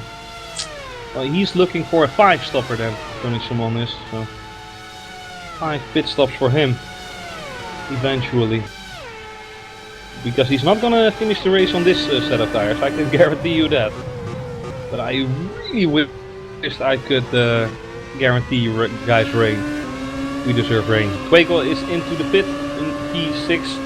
Hopefully, in the end of the race he can, well, maybe perform a miracle, I don't know. He is followed by Blair Disney and Pascalis Gergis, who, you know, Pascalis Gergis dropped down the order a little bit, had a not so lucky start, a little bit unfortunate, and unfortunately as well he didn't you know, recover as goodly as I hoped, at least. But nevertheless, he's still half a minute under the leaders of this race, you know, so he's basically losing 7 or 8 tenths a lap compared to the Twisters. And well, early season Pascalis would have definitely signed for that. He's looking promising for next year as well. Yep, certainly a very talented driver. Simicic's times have gone off a bit. He had an 11.6 was his quickest lap of this stint, but he's now in the mid 12s, 12.4s last time round. What's happening there? What the hell? How did that happen? Hopefully we are on board with Patel. And he just had a lag. He just had an immense lag spike, Patel. Ah, no. He's got damage, hasn't he? Yep. Yeah, well, so does Patel. Holy moly. So Patel had a major lag spike. He just, got pushed back 2/10. And I think that Cuba Brzezinski sustained the most damage though, but Patel instantly getting completely scared. And I lose my words again. This is insane. I never have seen that the entire season of Patel, or maybe it wasn't seen because he was driving into the lead or in no man's land, but whoa, seriously, whoa. So Quakel not being the only guy that's having an unfortunate moment this race, although that was pure battling. This is just technical, but wow, I'm absolutely staggered from that incident. Fortunately though, those two drivers can carry on, otherwise it would be a little bit messed up. Yeah, at least Kuba's steering wheel looks straight, at least. That's something. Yeah, well, it might look straight, but his confidence in that car is definitely not straightened out at the moment.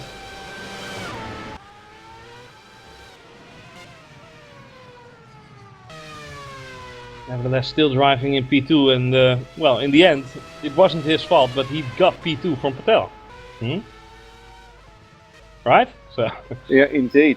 No, but I don't think he would have signed for that. I mean, he obviously has damage, and he's not going to repair that on the pit. He's a little bit twitchy on the braking as well, and let's see, compared to Peter Briljak, what will happen. I mean, if Peter is instantly increasing the gap, 10th and 10th by sector, that's not really what happened in the first part of this race.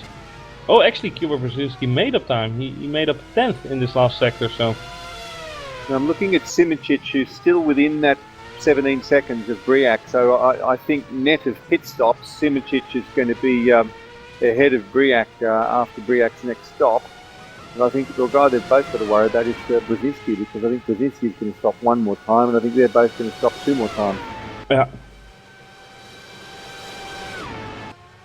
Yeah, it's interesting to see how the strategies will develop right now. Simicic indeed made his pit stop, and he will pit once more, indeed. At around what, lap 55, 56 maybe. He would have a nice stint to go then on soft tires, and he can also push with 15 laps remaining. Which driver, Chris, do you mean? Journey. Okay. I mean, he just made his pit stop. And now it's time for Peter Briljak, of course, to respond to that, because if he is pitting in 5 laps time, for example, I don't think he would be able to finish the race. No, indeed. But yeah, on the other hand, he might be.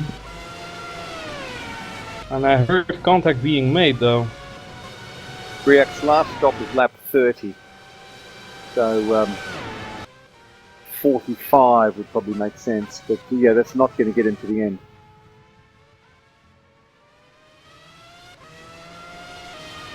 No, indeed. Bigazzi hanging in there well. We haven't spoken much about Francesco Bigazzi, but he's driving a very solid P4, 9 seconds off the lead, and he's in a little bit of a race of his own there. He's 5 seconds behind Patel, 5 seconds ahead of Journey, and he's staying out of trouble and driving in clean air and going to be bringing home a tidy sum of points. Fantastic drive for him in Singapore. That was amazing what he did there. But let's see, he might be able to do something in the remainder of this race. But indeed, driving invincible and not any noticeable moment from us, the commentators, for Bigazzi. But Bigazzi, let me assure you, mate, you're doing fine indeed as it is. Journey Simicic behind that, he will catch up to Bigazzi in a few laps time, or he will go to the pits. But at the moment, no pit light on in Bigazzi's camp. I think it's between Bugatti and Brzezinski, the battle for third in the Drivers' Championship. And as they said, well, Kuba's really only got to finish in the points to defend that. But that's, I think, a credit to the season Bugatti's had. He's just gotten quicker and more reliable as the season's unfolded. Yeah, but I'm sure Kuba's brain doesn't work like that. Like, I just gotta finish into the point. I mean, I don't think he would be remotely like a little bit satisfied with P2 even. I mean, yeah, satisfied, okay, but you know, you want to win. And drivers at this level only get complete satisfaction with winning. Well, I can tell you one thing that I know, because I'm a teammate of Kuba, that although of course I drive in the entry-level series in Pro, but Kuba quite enjoyed battling with Morgan Morand in Malaysia, and for P4. Yeah, definitely, but you know, that's driving with I wouldn't say living legends from FSR, but definitely one of the settler names, and that's the same thing. If you drive with Bono House, you would be, you know, ecstatic as well. Yeah. You know, you're driving with the best there, and if you can overtake him, yeah, sure, it's gonna give a lot of confidence. Now, you know, Kuba Brzezinski went off to the GT Academy finals in Dubai, and you know which of the critical tools let him down in the initial assessments? I do not. Tell me. His swimming. Yes, is it? It was his swimming that got him cut from the initial intake. Swimming. We were just effing mad. Like in the water. They had a whole lot of fitness tests, and one of them involved swimming. And the crazy thing about it is, swimming is a technical sport. It's not a pure measure of fitness. So he's not a great swimmer, and that. That's retarded, saying someone can't swim.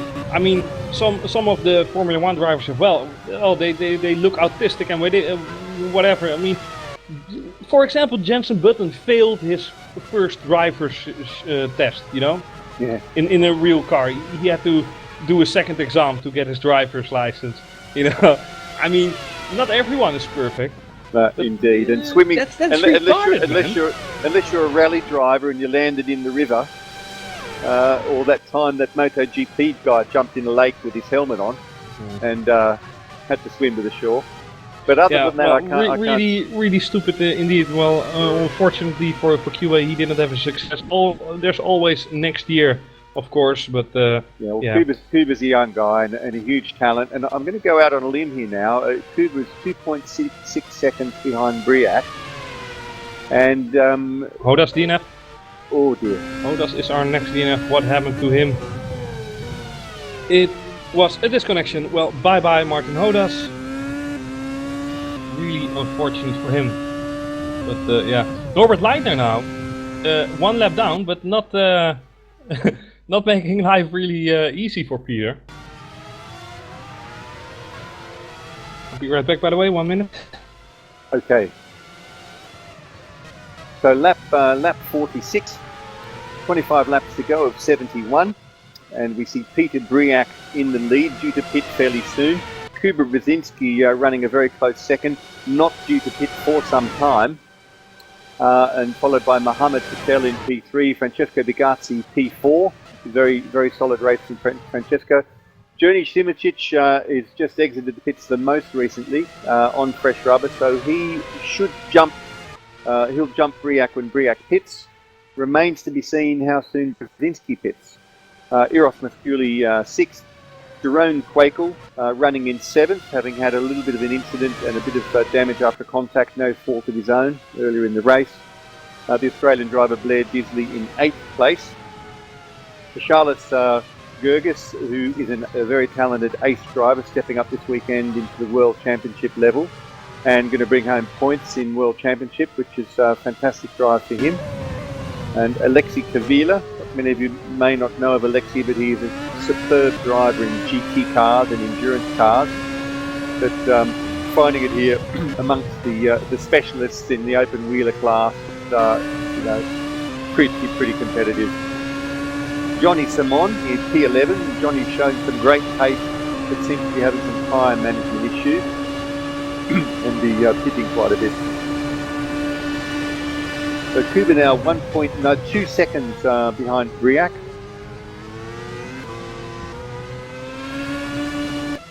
And Peter Briak's last stop was on lap 30, so we would expect to be pitting quite soon. Of course, he's running the prime tyre, but we're 15 laps into his prime stint, and he's probably looked after them very well. And that's the trick to prime. They're about 0.3 of a second, 0.4 of a second slower per lap here than the option, and they'll do that very, very happily for quite some time. But when you decide to just try to get that little bit too much pace out of them, they start to slip and overheat, and you don't get the pace and you don't get the durability either. So you've just got to drive them within their capacity, and then they'll do their job very, very well. Yeah. Brzezinski is on options, and I guess that's why he's managing to pull them in.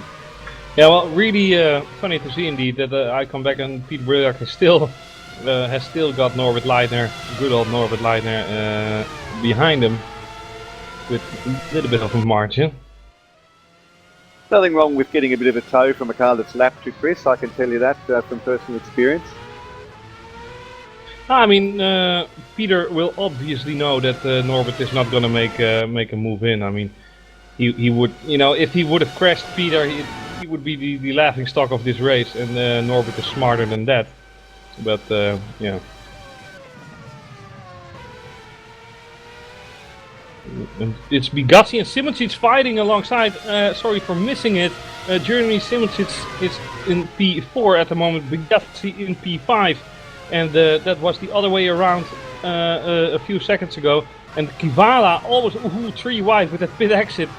Absolutely epic driving from them. Fortunately, no crashes, and that's the level of competition that we have here in WC. Nice to let it shine for once. Like that stupid sun that's still shining. I want rain! So, Chris, when's your money? When do you think Briak is going to stop? When's he going to pit for fresh rubber? Lap 30 was his last pit stop. Not this time. I think he has no other choice than just extend this one a little bit longer still, but he has no choice because Journey is 5 seconds behind him. That's the gap that he has until his next pit stop. So he's gonna drive these tires onto the canvas and then just take a quick dash in as soon as the window opens. Basically the window is open because he can do 21 laps or 20 laps after this one with medium compound tires. He's doing 1:12.6s, and Kuba is doing 1:12.2s at the moment.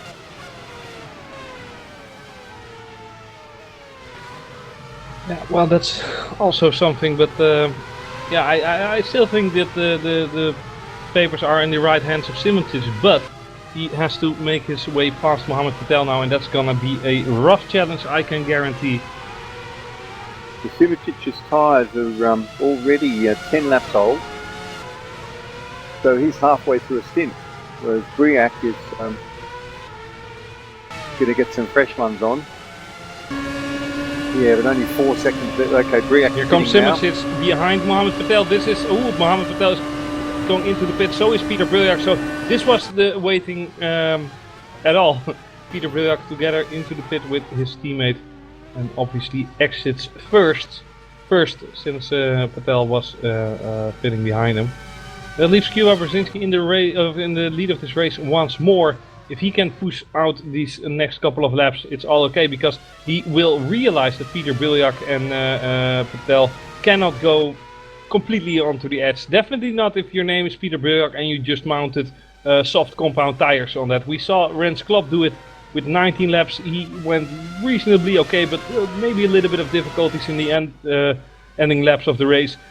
I'm sure Peter can do the same, and maybe in a lap with a lap extra than Klopp. But having said that, he cannot overextend these tires. If his tires are completely gone in 15 laps, he will face a problem those remaining 5 laps. So he has to keep his head together. And now he is behind Quakel, out of all people. So if Quakel makes Peter lose a few seconds, then that's already a huge gain for his teammate Simonsic. Kuba pitting. Yep.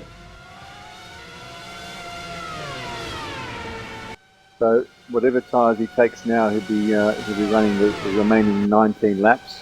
And he's now on primes. Bugatti has a spit light on as well, but the main attraction is of course Simicic.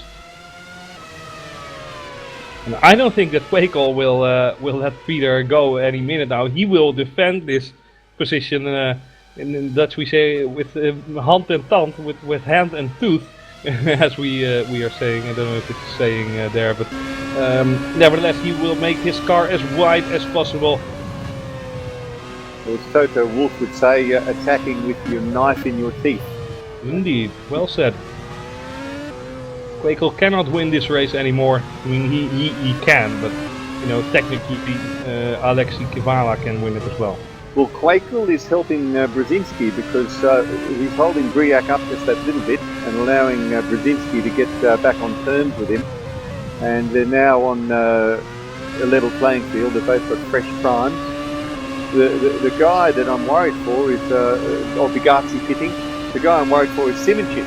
Yeah, well, here we go with Jeroen Quakel and Peter Briljak. Peter Briljak has to go onto the outside, getting forced on the outside by Quakel, but it's his right to do so. He has to outbrake him now. Quakel giving it every inch, but he has to be sensible and he has to let Peter Briljak go. What he does have is a DRS, which Peter will not.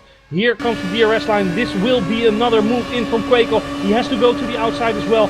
Brilliant driving from Peter here. Brilliant defensive driving, and Jeroen can only hope to cut across, which is not going to happen. Maybe here though, out of the outside, but I mean that's never going to happen to Briljak.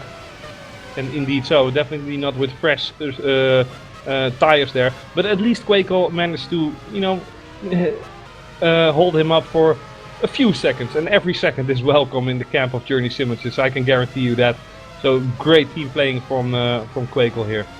Now, will he make life as hard for Kuba Brzezinski? That's the question, since they are teammates for next year.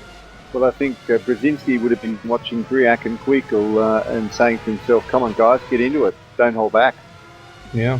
But now they're line astern. He's just got to find some pace and get past them.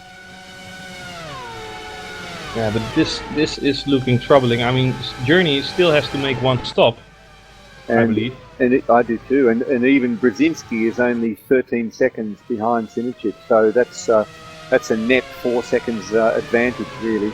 Unless Simicic can put some options on and absolutely set the place on fire in the remaining 15 laps. But if these guys don't overcook their primes, the primes are going to be just fine from here on in. Quakel's an option, but Brzezinski's on prime, Briac's on prime. Yeah, wouldn't it be amazing if in 5 laps, like everyone has pitted and then a complete rain cloud destroys the track? I mean, that would be racing at its best. I want to see that. I am even willing to pay with that. You need to get a witch doctor's outfit to learn a rain dance or two, Chris. Yeah. But Journey is now into the pit, and this is it. Peter Briljak is 10.6 seconds behind behind the Simicic, sorry, which will undoubtedly give him the lead of this race.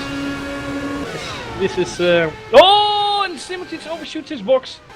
Bye, Zwaai. That's 2-3 seconds lost there by Journey. Oh no! Pure mistake there, and even Patel.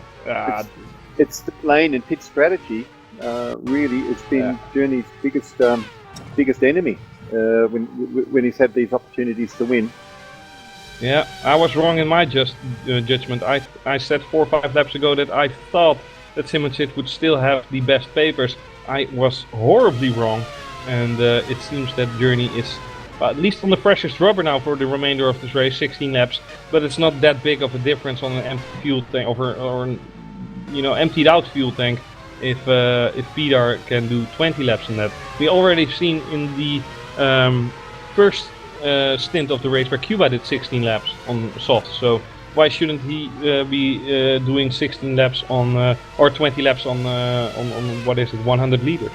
Well, that's interesting, isn't it? Because that's the most tantalising concept that we've got going at the moment, because Briac's options went on lap 51,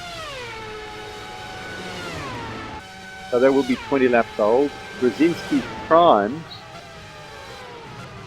went on lap 53. Okay, well, we could see in the last 5 laps Brzezinski putting massive pressure on Briac. Yeah, maybe because the tires will obviously degrade a little bit less hard. Well, they just do, you know, absolutely they do. And Kuba's 3.1 seconds now, though. Yeah, bigger. Is in clear air though, and the advantage of the primes comes in the second half of the stint. The options are lovely at the beginning, you can't put a foot wrong, but then they just start to get a bit awkward towards the end. A bit like taking a girl to a party who's drinking a bit too heavily when you first arrive. You know, everything's great at first, but as the night draws on, can get a bit embarrassing. Okay then, David O'Reilly with a one-liner here. But down to 2.8. Yeah, 2.8 indeed. 3/10. It has shrunk. I just wanted to say, and epic. Lap 60 to 62. The pendulum's going to swing away from Peter, in my view, unless Peter's just doing something magical on these options and towards Kuba on the primes. But Kuba would probably have practiced more on options because clearly it was his main tyre. His only selected primes for this final stint, and it's only natural that the guys are going to do most of their practice laps on the tyre that they've decided is going to be their main race tyre, and very few of the guys put a lot of work into training on the prime. I think they most likely train on the wet. Seeing the predictions here. Oh yes, of course. Yeah, no, you're right. We had a wet really server. Staggered that it hasn't rained yet. I'm totally forgetting that. Yeah, we had a wet server up and running, and the World Championship guys were pretty much only doing wet testing.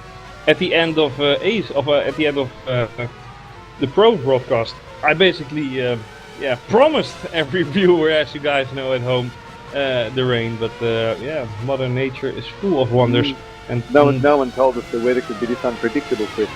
Well, 85%. I mean, it's like aces against kings, Now, while we've been talking about Brzezinski and Briac, Mohammed Patel has quietly been putting his shoulder against the wheel and doing some good work. And Mohammed Patel now is within a second of Kuba Brzezinski and will get a DRS shot on the back straight now as they head down to turn 4.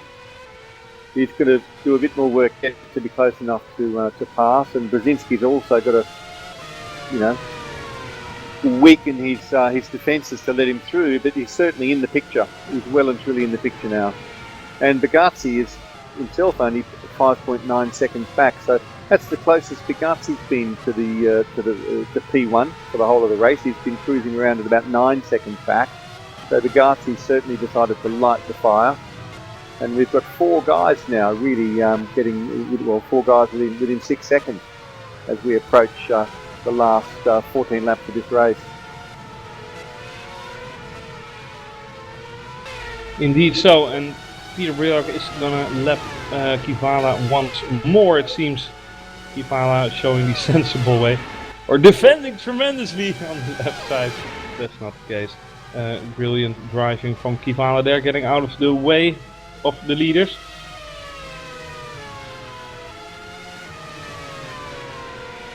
Almost has to go stationary. I'm just looking at lap times here because Journey really needs to be going quickly, and he's doing mid 110s now, mid to low 110s. Briac up the front. I think Cuba. I think Cuba is seen for the win here. I mean, maybe the tires of Peter will degrade until it's beyond repair. But at the moment, Cuba Brzezinski is just losing 10th by 10th, lap by lap. Yeah, unfortunate to say, but Mohammed Patel is gonna catch up to him. And I don't want to sound like one-sided by saying unfortunate to say, but Twister have made their success this year. Now it's time for the other guys, in my opinion. That's me, going for the underdog. Saying that the race winner when you see the black and yellow cars, the black and yellow cars, and you see another car in between them, it's almost the case of, hey, what's that guy doing in between the two Twister cars? Yeah, well, he is doing a fantastic job, and I just wanted to say it's not like Brzezinski is an underdog. Don't get me wrong, but I do think that Briac is the favorite to win this race. Obviously, he's the best this season, and beating the best is requires you to be the best. and that's the next best step he can take for next year. Yeah, no, Peter's got no wixes, and I'll tell you what really impressed me as a racing fan was the way he fought back in Singapore and in Japan. Singapore, it was the first turn 1 contact with Morgan Moran, which put him back out, I don't know, 6 or 7. Yeah, well, that was his fault, to be honest, in my opinion, but whatever. Yeah, well, there's different views on that. There's probably not the time to talk about it, but anyway, it was unfortunate. He had damage, and he didn't throw in the towel into the ring. Yeah, exactly. And then Suzuki, with that drive-through, he rejoined in 16th place and worked his way up to 4th to win the World Championship. Even for Alexei Kivala, it still took the other guys to like 3-4 laps to catch up with Kivala. Kivala doing a brilliant job. Really take note back markers on how to, let guys pass with a blue flag. And here again, I have no doubt here Kivala just goes out of harm's way, out of Pigazi's way, and Journey Simons's way. They have no issues whatsoever passing him, and that's the way it should be done. I remember that horrible noob of Tony Fernandez, boss of Caterham, that said, well, maybe we should ban blue flags, Well, maybe you shouldn't have entered Formula 1 in the first place, you git. But yeah, maybe that's just me banning blue flags. Well, back in the day, there wasn't such thing as blue flags, but, they were necessary in the end. I mean, back in the day when there were, in Zandvoort 1960 or whatever, there was a car burning on track with the driver still in it and the race didn't went stopped. Yeah, so, it's not every time that, it used to be all better in the past. Definitely not. No, indeed. We can often look at the past through rose-tinted glasses. Now, Bigazzi, by the way, is now 5.5 seconds back and has DRS on Patel. So it's becoming quite a party now, this fight for second place. And I'm starting to think you're right, it's not a fight for first now because Max actually extended his lead out to 4 seconds.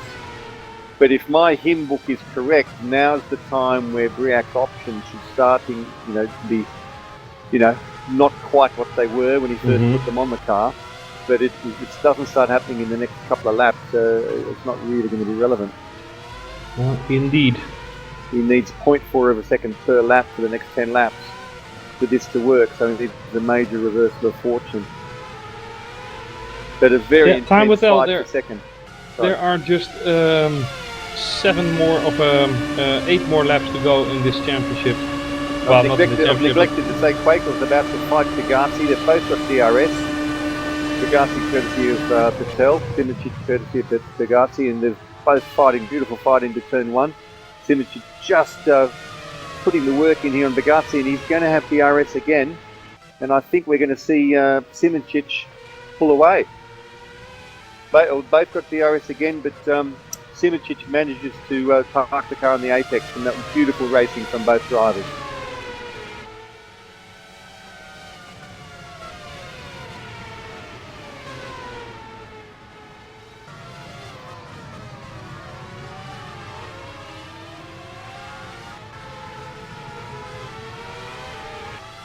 So 63 laps later, and we have 5 guys within 5.6 seconds. Yep. Just goes to show how close these guys are to the limit of what's possible in these cars. Yeah, and definitely after 71 laps, or 63 at the moment, it's remarkable.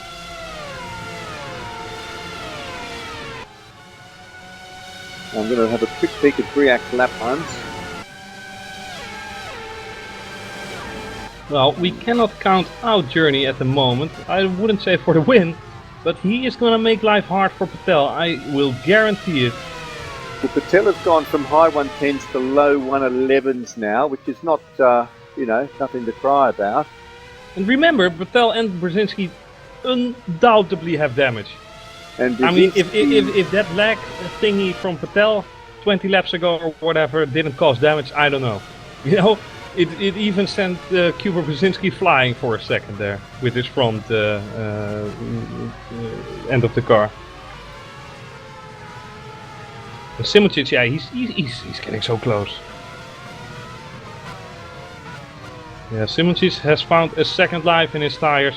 With Well, he's got the freshest ones, of course, the freshest ones Yeah. of all, out of all these guys.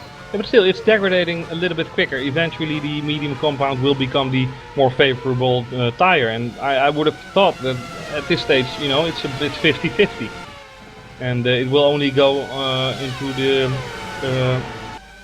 the way of the mediums. But Yeah. I'm wrong again. Well, I think that's what's happening with Brzezinski. Patel are now matching Briak's lap times, but they're not beating his lap times, and that's what they've got to do. They've only got 6 laps left.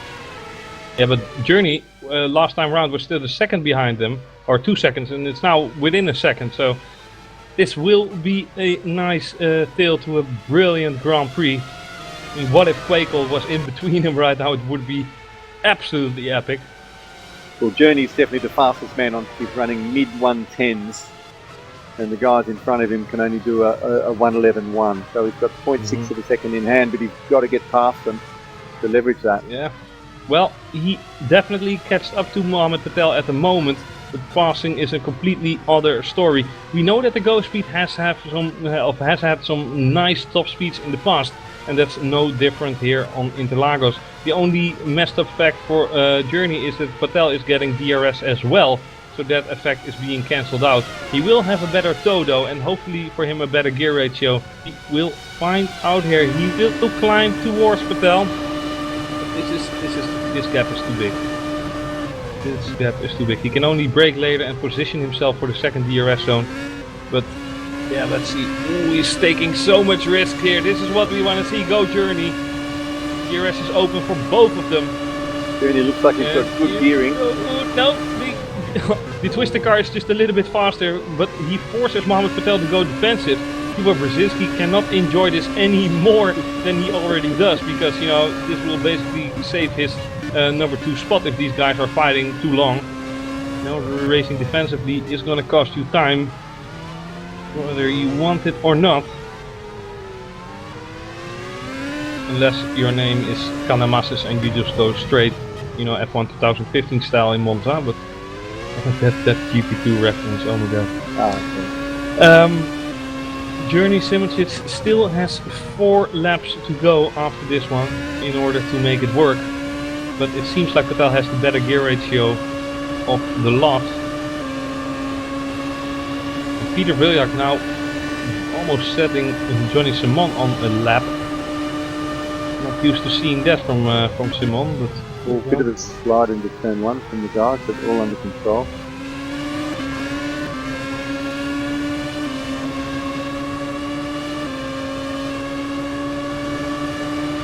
yeah, and oh, sir, Simon is so close, but he is just, he can touch him, but oh, he tries on the outside even. He is alongside, forced wide though, but I do think that was legit from Patel. Because you cannot expect Patel to just step on the brake and say, okay, you know, just go on, you know, no problem, take the podium. You know, you cannot expect that. It was a little bit over-optimistic from Journey, but definitely not impossible, apparently. And, well, he's fighting every inch of the way to claim this last podium spot. Imagine if Peter Bruljak wasn't here and this would be 1, 2, 3. But it's all the same for these guys. I mean, a podium or not is maybe even a bigger difference than 1, 2, 3 right here. These guys giving us exactly what we want to see, a brilliant race indeed. And Bagassi's just dropped off the back of this train slightly now. I didn't expect that, to be honest. He was relatively close to Simicic. Yet again, 3 laps ago he still had DRS on this point. He still had DRS in sector 1 from Simicic, but now he has dropped off. Simicic really needs to put a lot of pressure on Patel here, because otherwise he will not do it. Here, trying to fake the dive bomb. Simicic being cut out of his right racing wood here. And he's in the right car as well. What a tremendous joy to watch these guys race. Losing a lot through this right double-hander though. Double right-hander, I should say. Ferradura. If I learn one corner each time we come here, in about 10 years I'll know the names of all the corners. It's all okay. Well, Briac just doing what he needs to do, isn't he? He's just he's holding on to a comfortable 3.5 second lead. He's got no stress. He's got clear air. Hasn't got to work his tyres too hard, and his fuel load's getting lower and lower. And the boys behind him, most of them are fighting. So he really couldn't have asked for better. And setup-wise, it's definitely the twister car with the better top speed that's giving Patel the advantage right now. Has a little bit of a bad exit now, Patel, that is. Can Journey Simonsits knock him off? Well, not literally with his hands, like, get off. Well, he's basically trying there, rough driving, and this is what we want to see. Formula 1 is not really a contact sport, but this is ego right here, and they let it collide, but they let it collide in such a fashion that nobody gets hurt, you know? I mean, yeah, yes, Journey was alongside Patel, but should Patel brake and give him all the space of the road? No, it was on the maximum there. We shouldn't be pussies reporting that and blaming others. It's racing, it's fighting. As long as it's in the boundaries. And Jim Journey trying every inch of the way. We have to give him that. He loses a tremendous amount of time here on this last exit. Most important corner of the track, obviously. And we are in the final lap of this race, and it seems likely that Patel is going to take this last podium scoring position. Peter Briljak has to just keep it home, bring it home, and then it will be a tremendous achievement from him, winning the last race of the season. I think the only real guy who could have beaten him today was Quakel. But fate has decided otherwise for him. That's something else in store, but yeah, that's the way it sometimes goes. In Journey, his tires are completely stracked and ruined.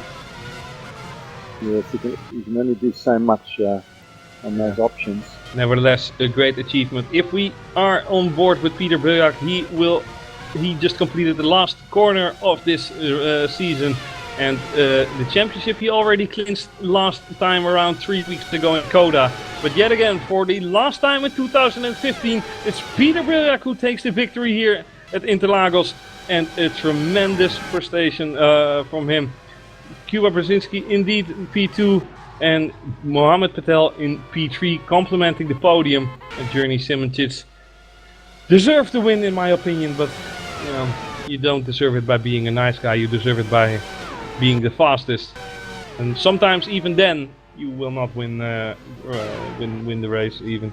But what a fantastic last race of the season it has been.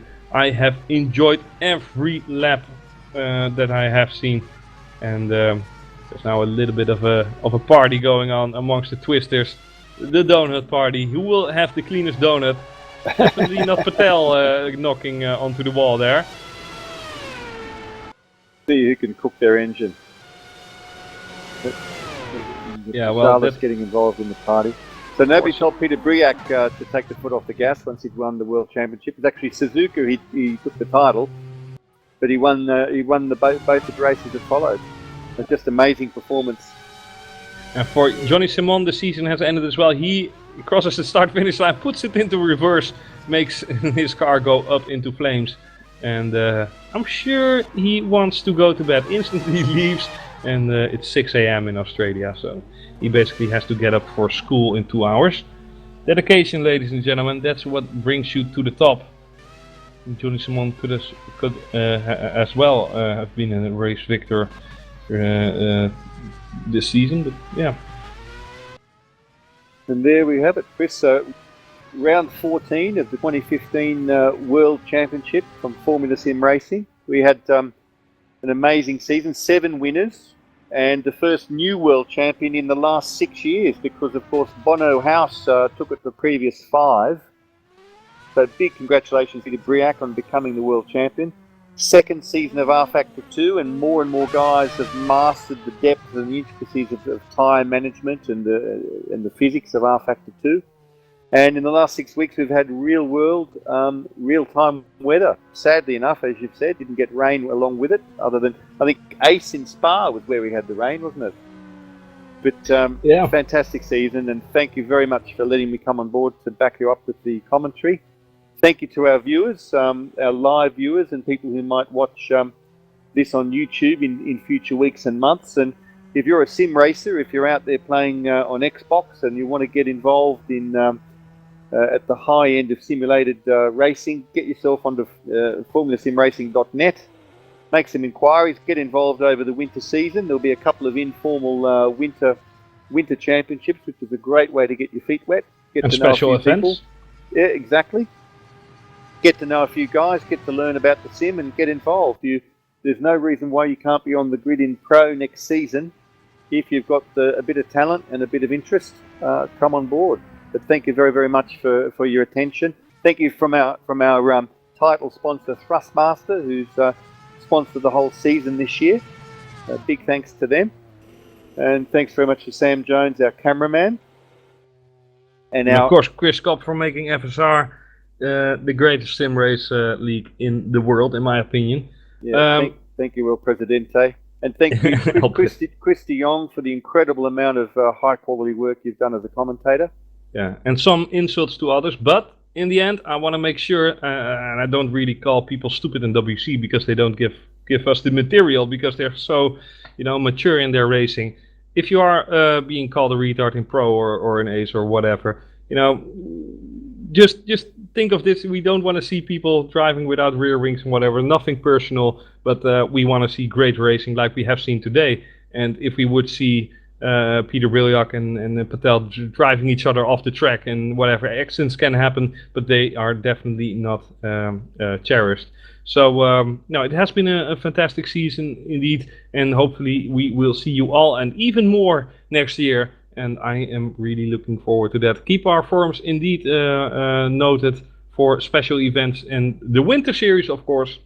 Fabulous winter series is coming up again, but for now, thank you very, very much for watching. Thanks everyone who has been involved this year, including the drivers, the teams. We will miss for FTS Faster Than Speed for next year, but a license is still available if you want to join WC, which can only be available as long as you get one, and they are not given away. They are, either obtained by a team that is stopping like FTS, or they are not at all.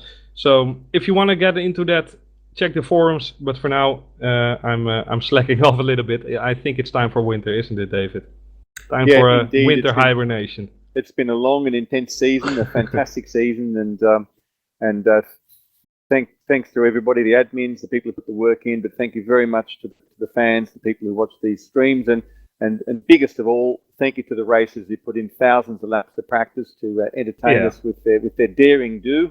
And the digital marshals, of course, waving the flags. Yeah, those tireless guys with those green flags, yeah. Thank you all. Yeah. So, have a great winter, and we will undoubtedly see you before the end of this year with a nice event coming up. So, thanks for watching, and have a great winter. Bye-bye.